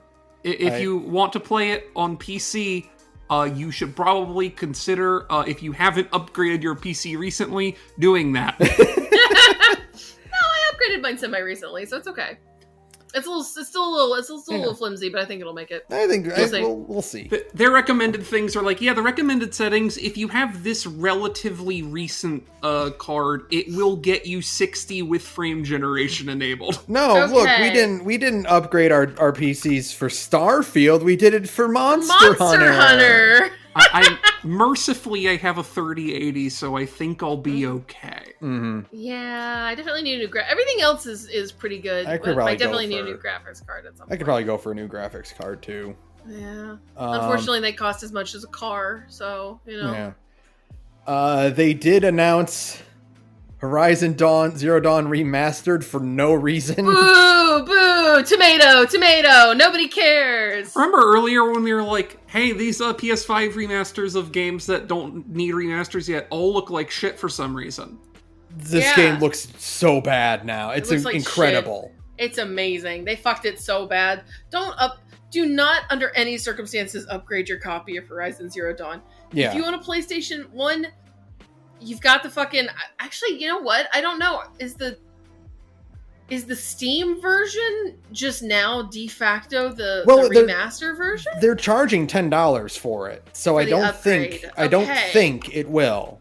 Okay, so yeah, if you own the OG version of Horizon Zero Dawn, don't upgrade it. That game looks perfectly fine. It looks great. That game looks great. Yeah. Still, like, don't upgrade that game. Play that one. Yeah.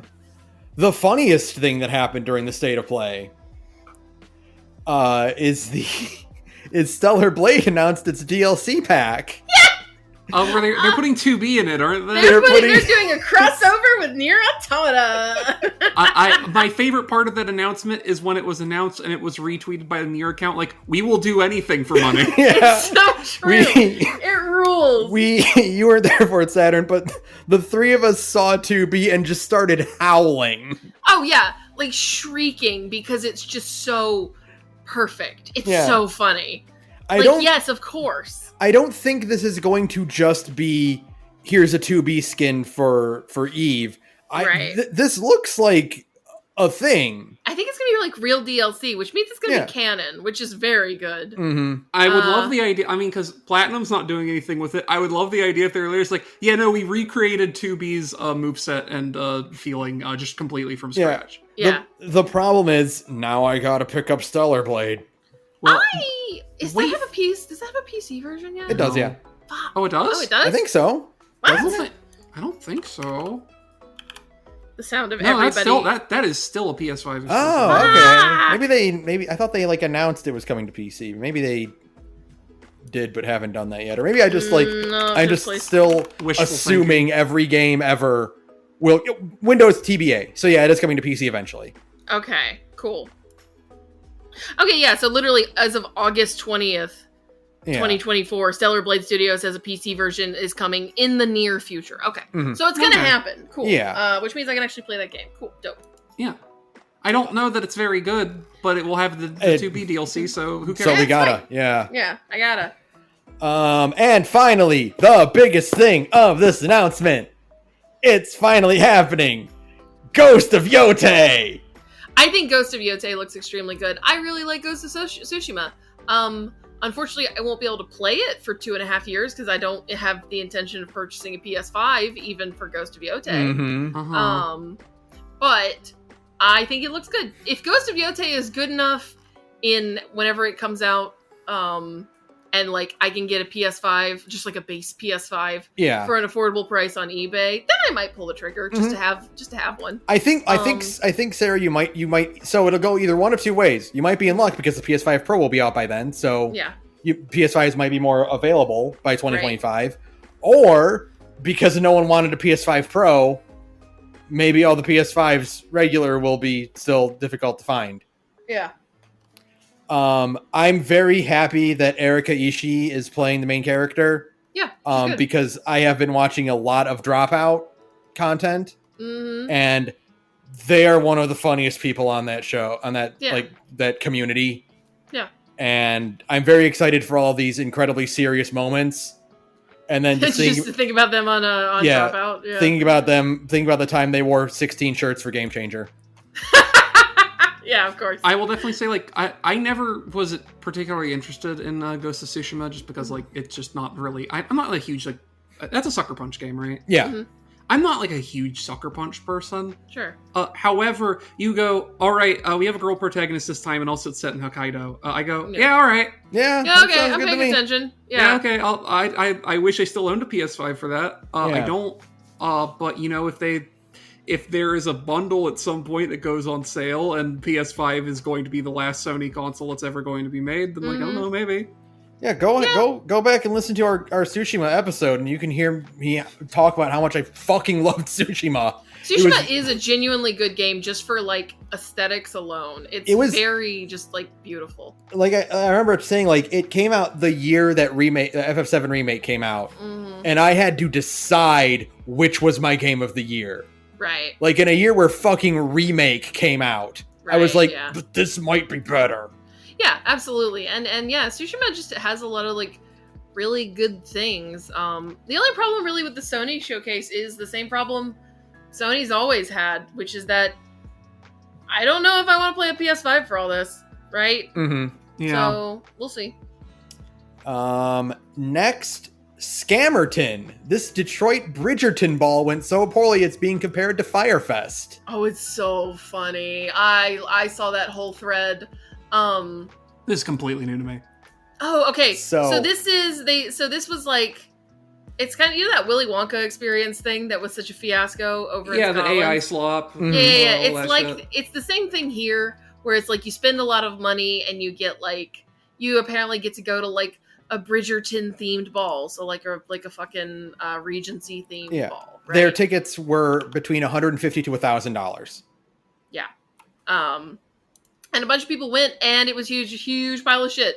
There was no real good food. There was the live music was one poorly paid, overworked violinist. There was a stripper there for some reason, even though this is like a Regency era themed ball ? Mm-hmm. And it was just overall just a huge pile of shit. And I think that's funny because yet again, I think if you waste your money to go pretend to be like a English fancy lad, I think it's funny when you get ripped off. I'm sorry. Yeah. Here's a quote from the article. Extremely. Quote from the article featuring 2 chicken wings, a meatball, and small scoops of mashed potatoes, green beans, and pasta. The spread was heavily criticized by commenters who compared it to Hamburger Helper. Yeah. The food ran out in about an hour. That's so fucking funny. Yeah, it's just like, it's your standard, these like weird event scams are becoming so much more common now. Yeah. And I guess it's because like young people, like they always say, like young people don't want to buy things, they want to buy experiences, right? Right. So I guess that's why this shit is becoming more common, because you can just say like, hey, yeah, pay us $500 and you'll get to go to a fancy ball at a hotel ballroom, and you'll get to dress up, and it's, you know, people are like, ooh, that sounds fun, and they spend $500, and it's a huge fiasco. But by then the organizers have already taken the money and like, ran. Mm-hmm. How, like, their live music was a lone violin player. Mm-hmm. How long do you play on stage by yourself before you just leave? Like, how long 35 minutes. Like, how long until you look around and realize where you are, and you just like, okay, well, I'm not even going to like dignify this with my continued presence. Right. Yeah. I think the answer is, given how they're hired, it's for exactly as long as the contract said you were on. That's correct, and then not a second longer. Mm-hmm. Yeah, all of the pictures are really funny. It's just very sad and pathetic. And just very half-assed. The problem is that, like, because they did put something on, I don't think they can be sued. So, right, which is really funny to me. So, yeah. Yeah, I don't think you can be sued unless you promised something that you explicitly did not deliver, not just like qualitatively, you know? Yeah. There's a tweet in this article that says backdrops and decor on Party City / Dollar General level. They didn't even pay the photographer, and the pictures were a hassle to get if you didn't have airdrop. It's so funny. So they just had a photographer who was just like, yeah, I'll text you your photos. Yeah, literally just like taking pictures with an iPhone. Yeah. Sorry. I think that's funny. Sorry you got scammed, but you know, if you spent $1,000 to go to this thing, you probably deserve it. Mm-hmm. Yeah. How many times is this going to happen? It's just going to keep happening. It's going to keep, especially now that you can like AI generate this shit really easily. Yeah. So you can just like AI generate what like everything's supposed to look like, and people don't pay attention. It's just going to keep happening. Right. It's a very funny scam. For some reason, information literacy is a thing that like stopped being taught at a certain point. Yeah. It's very strange. Yeah, and it's just like, I don't know. Like, I'm not really sure how you would if it's just a bunch of stock images, not even AI like images, just like stock images of like, you know, I guess you have to show that like, yeah, we're having it at this nice place, and if you show up and it's not at that nice place, then you get your money back, right? Mm-hmm. I don't know. It's very funny to me. Yeah. One final article. What? FF14 Live Letter 83 summary. So we got some details about what's coming up. New Allied Society quest will be the Pelu Pelu, which makes sense. I mean, you know. Custom deliveries will be Nidawikwe. Are they gonna be the combat class quest? I mean, they always start with the combat one, don't they? That's a weird class. That's a weird group to be your... yeah, they always start with the combat class. Yeah. I mean, I guess the idea is, because the way they did some of them for Endwalker is it's not like what they're themed around, but it's like, this is the service you're providing for us, right? Yeah, Sure. you're going to be And for them, doing it's like, escorts and protect the cargo or whatever. Because like we do see from like the act we spend with them, it's like they have like a well-developed industry and market and all that, so they probably don't need crafters or gatherers as much as they need people to fucking fight the chupacabra for them. Yeah. Oh yeah. That's that's the thing. Is like they're good on the industry side of things, like the actual marketing. Like they're good. Yeah. They need you to guard the guy taking the cart down. That does make sense. Okay. Yeah. They are introducing Once that's out, I'll finally re-up my sub and go get level 100 on every single class. Yeah. That's right. Just get it off the back of working for my paymasters. Yeah. I'm really looking forward to whatever Bozia thing they're doing. They haven't said anything about it yet. I'm just like... Ulterior motives, losing the house due to circumstances. It is like just busting her ass working for the Bellu trying to make the money to buy it back. Yeah, I have to like try and like buy the like deed to the land back from Retica, and Retica's like, I don't even want it. I don't know how I got this. I'm going to re-up and to take those things back, and then I'm going to set it so you all have house permission, so it won't take my Catboy Overlord away anymore. For some reason, I'm the Catboy Overlord now. I don't want this. No. I don't even want this power that's been given to me. I'll take it back from you. I know, you can have it. Once I guess once this patch comes out, maybe before then. I don't know. I kind of miss Ulterior. Yeah, you know. I can't believe I'm the Catboy Overlord. That's so fucked up. They also announced a capstone role quest for players who completed all the role quests. Yep. Yeah. Inconceivably further Hildebrand adventures. We've seen screenshots of Nashu in Solution 9. That's fun. That's good.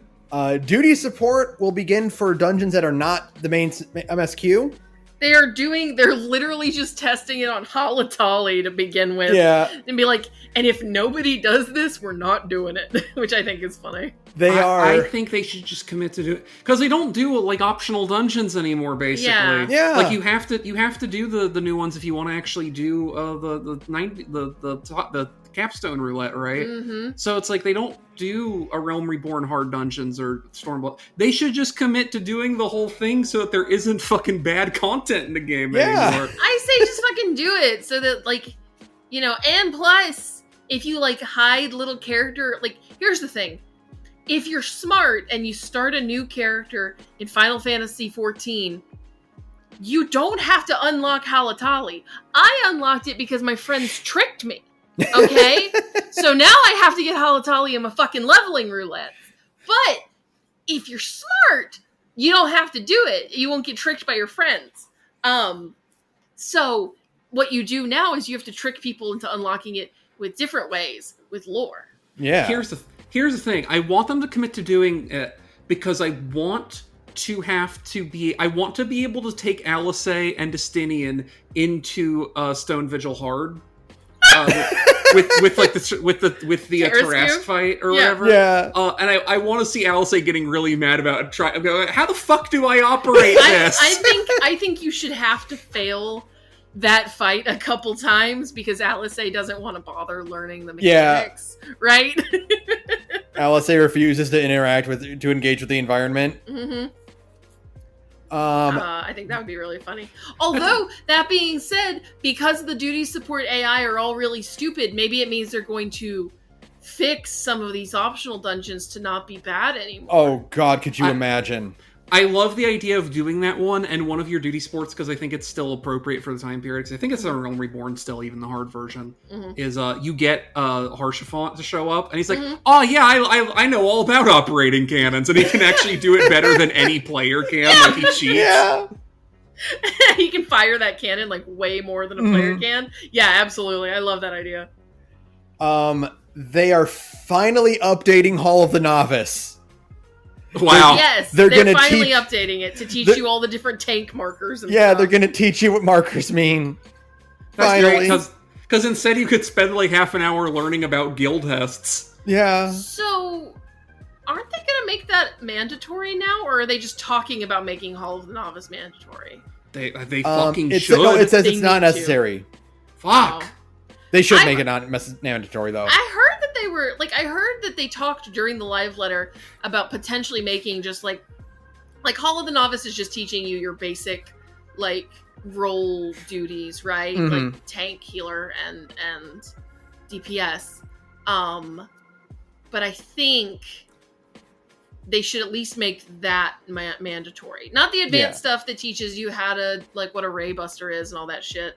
I think they should make that mandatory too, but whatever. Little baby steps, right? Let's just make baseline Hall of the Novice mandatory. You can't do Sastasha until you do Hall of the Novice. You I'm should not sorry. be allowed to queue into any multiplayer content in FF14 until you have gotten your queuing license from finishing Hall of the Novice. And if you don't want to sit through all the tutorials because you're a player who's done it before, they give you an encounter where you demonstrate that you already know how all the shit works without any prompting, and it's done in 30 seconds. And That's right. Okay, cool, you know what you're doing. You can go in.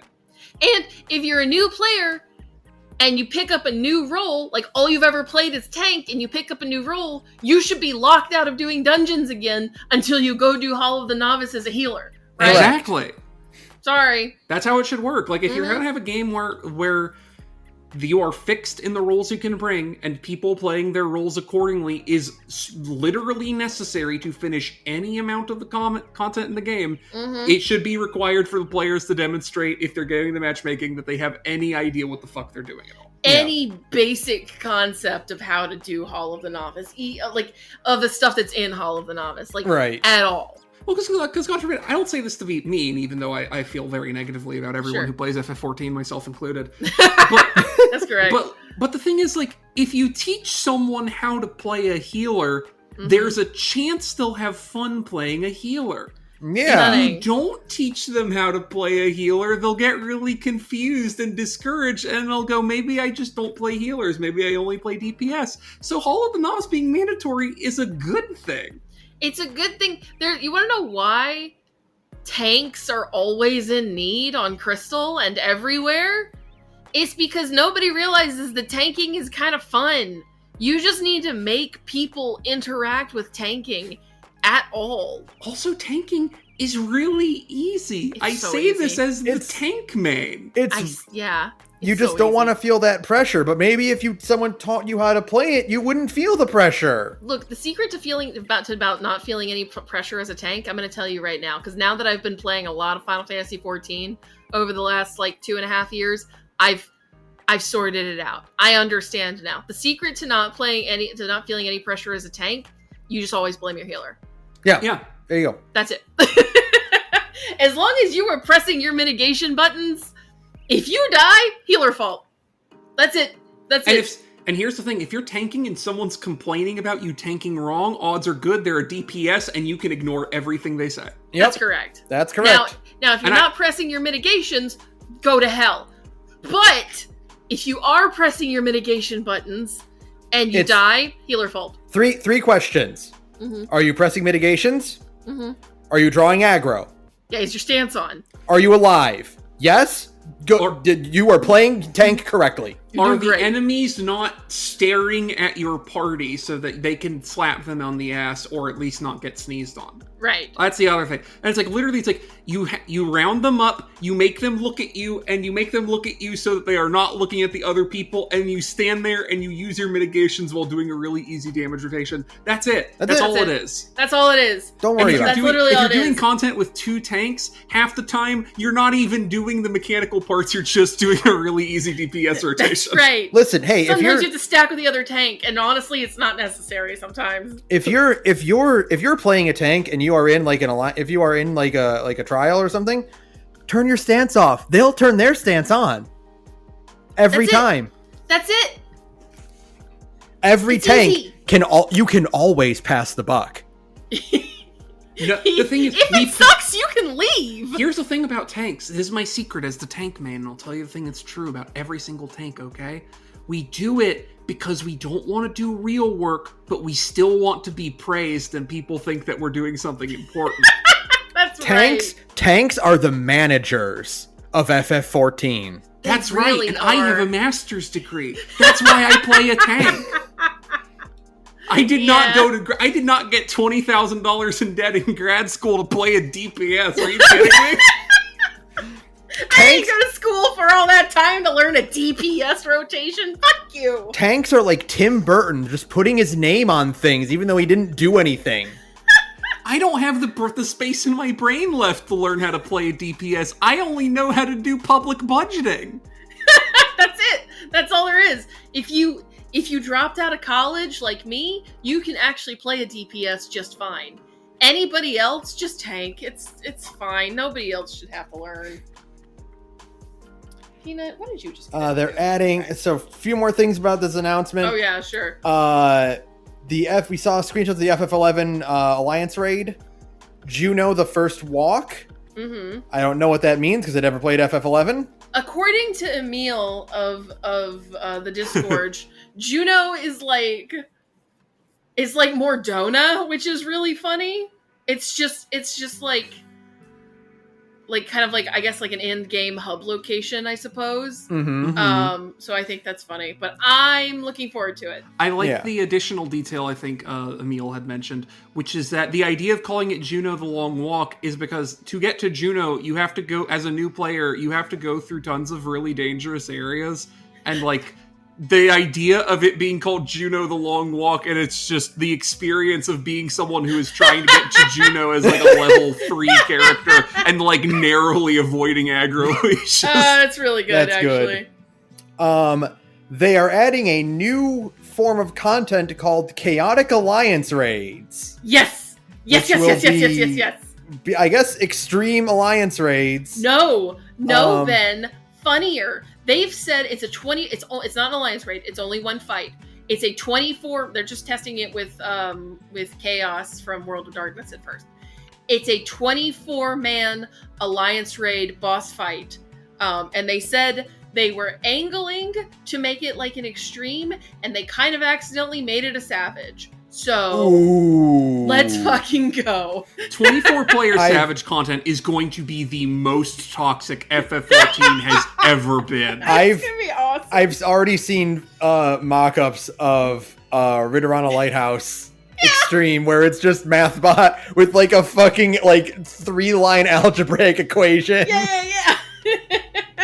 People in 24-man Savage content are going to be inventing new real-life ethnic slurs that no one has said before. Yeah. It's gonna be so toxic, and I'm really looking forward to it.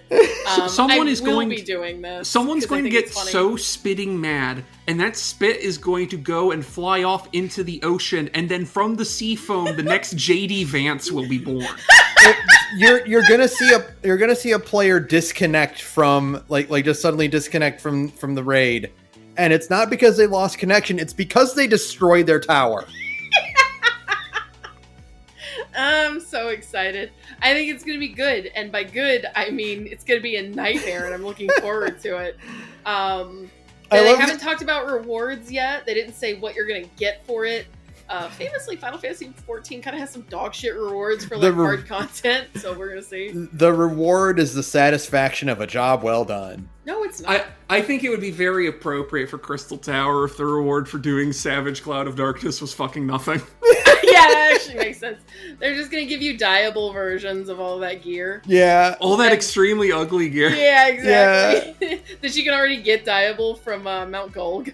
I think I just like considering the idea of a savage level 24-man alliance raid boss fight. Considering the amount of effort it takes for 8 people to coordinate. Oh yeah. How you can't have a static for this. No, you can't have a static for this. You're gonna have to exclusively party finder it, which is where the toxicity is coming from. That's like organizing a classroom. You have to have a college class level of number of people. You need 24 people, and you have tasked 24 high schoolers, people with the emotional availability of high schoolers, and have said, we need all 24 of you to play your 105% in order to steer this giant car we have put all of you in. What are you? And if you don't steer it right, we're all going off a cliff together. If even one of you fucks up once, it's over. We're all dead. Hand in unlovable hand. And I hope we all die. This is a fantastic way to break up a Discord. Yeah, if you ever decide you don't want to do this show anymore, I've got a great idea for how we can ring us We're out. just we're all gonna do chaos, savage. Like, if you're part of a small community of anything, this is a good way to dissolve that community. Mm-hmm. If you want to hear Sara kill Otzi on live stream audio with a knife, it will happen whenever we stream this. Also, not chaos. I'm thinking it's Cloud of Darkness. It's Cloud of Darkness. Yeah, Chaos is Alpha 1, right? Yeah. My bad. It's called Cloud of Darkness Chaotic, so that's why I was having the Cloud of Darkness Chaotix. Yeah. With Charmy and Vector. Yeah. That'd make it more interesting. Oh my god. I'm really looking forward to it, though. It's gonna be chaos. This is not something that you can play with a person who lives in your house, because it will come to blows. Yeah. It's gonna be awful. I'm really looking forward to it. What are they fucking thinking? No, they're thinking smart. They're doing a good thing here. I'm looking forward. I want all of it. I think it's funny that we just skipped straight to World of Darkness, but I guess that makes sense, because who the fuck would want to fight like Phlegathon or Emperor Xandy, like chaotic version, right? Nobody wants that. No, you're right. Just skip to Cloud of Darkness. You're right. Good point. However, counterpoint, because it's plot relevant, they should have done the 24-man Savage for Amon. Oh god, yeah, that's just what happens when Dawn Trail came out, and none of that. Yeah. And that is also just how Amon always goes, because no one ever remembers, like, no, don't bring the fire frogs over to the ice, please. Yeah. Don't do it. No, we're all dead. Okay. And we're all dead. I can't wait for the whatever the chaotic near raid will be. Okay, I'm back. Oh, okay. Chaotic near raid is just inflorescence, right? The last boss of Paradigm's Breach. Just the problem is it's an actual rhythm game, but on FF14 pad. Yeah. Okay, and you just have to dodge. You have to dodge 2 Square Enix buildings. It is literally it's Guitar Hero, but the fret has 24 keys on it. Yeah. What it does is it literally just turns into Sans Undertale. Like, it's just his attacks. Yeah. Dodging multiple trains. Fuck, I actually really want a chaotic version of her inflorescence now. We need chaotic her inflorescence because we need the train to come on, and we need to see it do like a really easily telegraphed thing where it just goes to the center of the arena, and then see it drift across 4 tracks. The train. No, what happens is the train goes halfway. It goes halfway along the track, and then it just makes a 90-degree turn and chases you like a snake. I have another recommendation for possible album art for today's episode. Okay.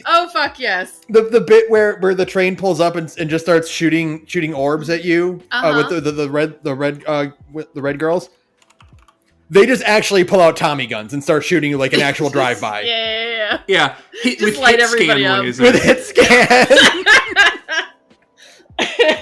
There's so many good. There's so much you could do. I feel like though, if you're going to do a chaotic version of Nier specifically, you do have to involve something that is like involuntary PvP, right? Like the way you can point the lasers at the other alliances in Puppet's Bunker. That the chaotic raid of that's mandatory to survive. Yeah. You have to sacrifice someone. No, that's how it is. Oh, that's such a good idea. Okay, the train, it puts a target on one person from each alliance. They have to go line up with the understanding that they will be killed by the train. Yes. And if you spread out, the thing it does is it draws a line across the 3 and it tries to drift in such a way as to hit all 3 of them. Yeah. So if you're too spread out, it just wipes the entire arena off the fucking map. I actually really like the idea of the ray from from Puppet's Bunker, you have to kill an entire alliance. Yeah, and one you alliance. have to decide which alliance has to die. It's like Sophie's Choice. The boss has an unbeatable DPS check, but the more people die during the DPS check, the more HP she loses. So the only way to clear the thing is to just sacrifice an entire alliance. I love the idea of someone first discovering that their tanks in Vault does not work. Yeah. Oh man. Just like, no, it doesn't give a shit about your Super Bowl light. You're dead. I will say though, although to get back like slightly on topic, at least to 7.1 in general, it coming out sometime in November is fucking brutal, guys. Yeah, that's a long time. It's a long time. It's so brutal. I understand that they cut down. Like, this is not a CBU 3 problem, right? This is a Square Enix problem because, like, I understand why they cut down. Like, I've never played Final Fantasy where the patches were on a 3-month cycle because I started after Endwalker. Right. But I understand why they cut it from 3 months to 4 months and change per patch cycle. Right. And it's to prevent burnout, and it's so that, like, you know, nobody is killing themselves at their job. I love that. I think that's great. Okay? Yeah. This is a Square Enix thing, which is you gotta give them a little bit more money to hire a few more people. Like, you gotta. Like, I know they said they don't want to grow the team too much more, which is fair, because when you get to too big of a team, like, it becomes a product. Yeah, and it also becomes, like, unmanageable. Like, it becomes so big that you get, like, Microsoft problems, right? Mm-hmm. But you gotta let them hire a few more people so that, like, because if this comes out mid-November, that's a 4.5 month gap between 7.0 and 7.1, which is fucking brutal. Like, it's really long. So, I really, really hope that it's not like this all the time, but we'll see. We'll see. This might just be like a one-off thing because they also had broken new ground with like graphics update. The graphics update, all that like extra stuff behind the scenes that they've been working on. So maybe from this going forward, it'll be like the 3.5 to 4 month instead of the 4.5 month thing, which is like acceptable. But boy, sometimes it's hard. Yeah, it's very hard. 4.5 months is a rough update cycle for a live service game to be on. Yeah. Especially if it has a subscription. Yeah, it's just like, you know, you're just kind of, and like there's tons of stuff to do in Final Fantasy 14. Like, I'm not saying it's like there's nothing to do. You're not starved for content. You're not starved for content. It's just like it's just putting new shit out is what brings people to your video game, right? Yeah, and quite frankly, a lot of the stuff that I can do, I'm not really interested in. So I'm just not.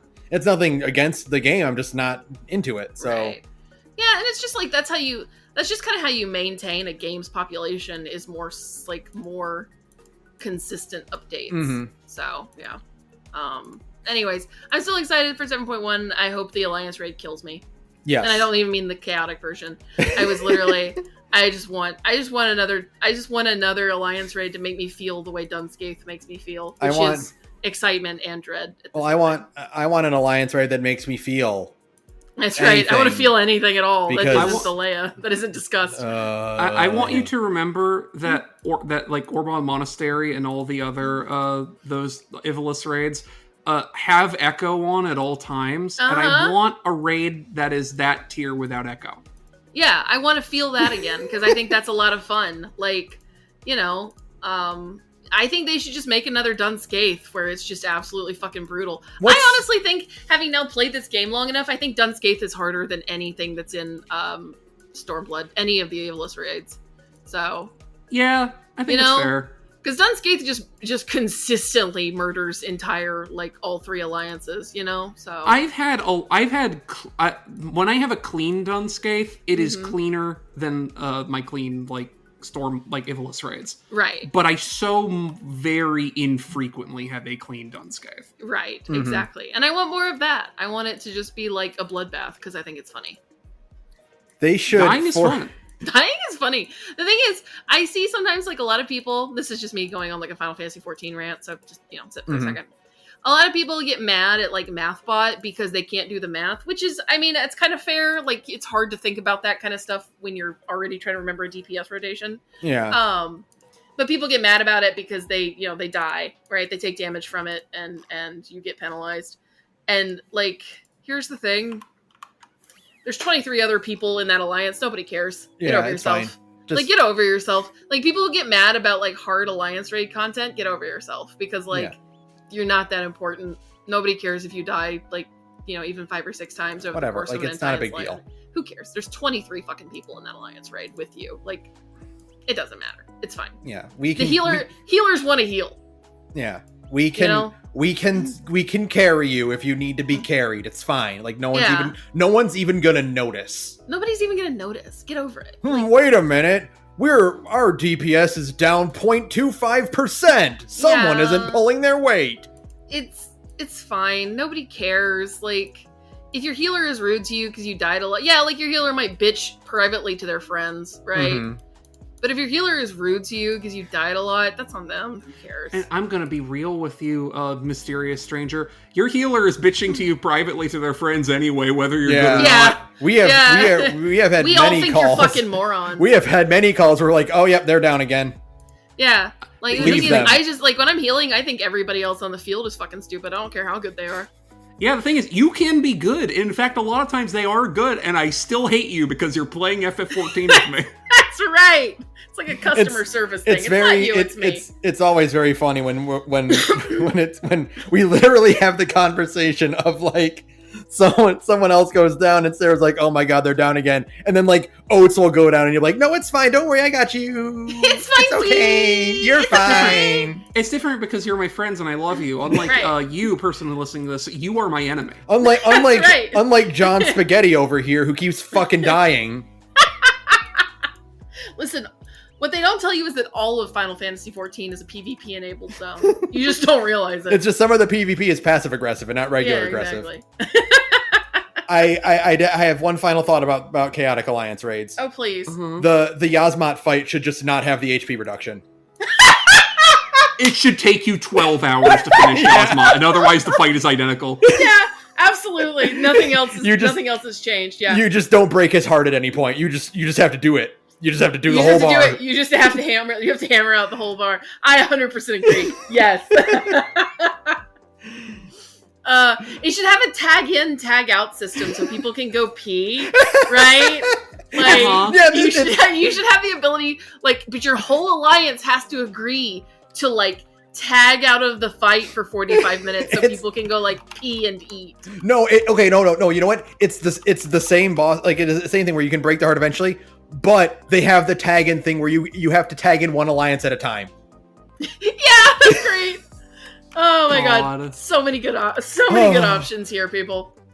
All right, I think that'll do it for us. I think that's all the news we got. That's all we got. That's all she wrote. So thank you to DJ Cutman, Mr. Backup Music. You can follow us all on our social medias here. Email us at thegorgepodcast@gmail.com. Join our Discord because, like we said, we're doing a whole bunch of cool stuff for the month of October, like we always do. Keep an eye on twitch.tv because we might be doing some streaming of some more FF9. Mm-hmm. And we might sneak in a little bit of some more UFO 50 because we really want to play Cowboy RPG. I really want to play Grimstone. I have not stopped thinking about Grimstone. Yeah. I think we could probably make Grimstone like an entire stream series by itself. Yeah. Oh yeah, for sure. That's kind of like my goal. Is like I want to just fucking play Grimstone. So yeah, keep an eye on that when we pick up some more of that. And we will upload. I haven't decided which Patreon content I want to upload, but we'll be doing those as bonus episodes for the rest of the month. And then we'll be back to normal stuff in November. Look forward to it. Yeah. Sounds good. What do we got? Have we said fuck Herman Holst? I don't think so. No, I think we should say fuck Herman Holst. Yeah, I agree. All his fault. Fuck Herman Holst. It's all his Horizon's fault. not that cool. Like, it's pretty cool. It's not that cool, Herman Holst. It's not that cool. I don't know. Man, did you hear the news that, like, God, we should have put this in the news. Whatever, we're talking about it now really quickly. Did you hear the news that they're not even, like, that, like, fucking Horizon 3 is not even, like, a glimmer in anybody's eye? Yeah, they're doing the fucking Horizon multiplayer thing. Whatever form that fucking takes. Yeah. Like, deranged. And I think like in a hypothetical situation, I think if you did it right, I would probably lose like a lot of time to a Horizon MMO, but it would just have to be Fallout 76 again, mostly. If they made a Horizon MMO that had the attitude of Fallout 76, I would lose a lot of time playing it. Sure, but I don't think they're going to do that because they're not smart. I don't think anybody who's running Sony right now is very smart to like just make a Rust, right? Like a Rust / Arc kind of game, even though that's like such an easy W. If we still had Japanese PlayStation, I think we would have like a PlayStation IP Fallout 76 game. Yeah. But they're not going to do that. They're going to do something really dumb and bad instead, and I'm going to hate it. So yeah. Fuck Herman Holst. Fuck Herman Holst. Good night, everyone. Good night.